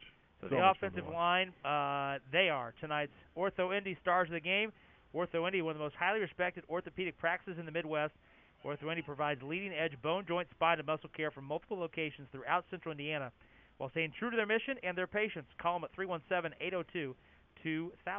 Well, I'm going to take our hat off again, and I'm keep taking my hat off these offensive linemen. Luke Swartz played both ways today. Yes, he did. And Trevor Lauk played both ways. And much Trevor of the Lauk second half did. Yes, well. he put on some great pressure on that quarterback. That is unseen in today's football game. Not in today's game, but in general, most teams at this level do not allow players to go both ways. And those two guys did a great job and were making plays on both sides of the ball. Well, up next for the Royals, and this game tonight really sets up a segment of 4 games to close the regular season where you cannot say that the Royals will not be battle-tested heading into the postseason. They start tonight. They defeat the top-ranked team in 3A in a 1-versus-1 battle. Yep. Next week they'll hit the road to Bloomington North. Bloomington North winning tonight. They're 5-1 and ranked in 5A. That will be a very tough opponent with a 4-year starting quarterback in Reese Lozano under center. And he's a top 50 player. Yes, I mean, he is a good-looking player. He's talented. Yep. And then they'll follow that up with a trip to Cincinnati Elder, which will not be easy, and then close out with a ranked East Central team that'll come in here on senior night. So next up in that sequence is Bloomington North next week. Roncalli leads the all-time series with Bloomington North 3-0, and last year's game was you hesitate to say it was closer than it appeared. When Roncalli scored over 60 points, it was the second highest scoring game in Roncalli history. Mm-hmm. But that game was closer than it appeared last year, with Roncalli winning 63-21. It was a 41-point second half for the Correct. That was, I think, kind of the game where you started to see Roncalli really start to dominate second halves. You know, where just like, oh my gosh, where did this come from? Because it was a close game up to that point, and then all of a sudden Roncalli's just kind of running away with it, and they really. Other than the East Central game, which was a little closer, but then when you got to the playoffs, it was just like they dominated the second half, much like they did tonight, where the running those offensive linemen started getting the ball and just started running the clock out. You'd see them pass and get a good lead, and then the other team wouldn't touch the ball in the second half because Roncalli just got their line going and they just followed the run all the time. And all right, well, while the boss is off the headset here, let's talk. No, I got to get some shout-outs in.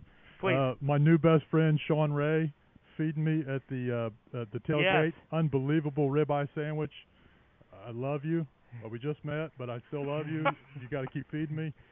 Nick Shutley listens every week.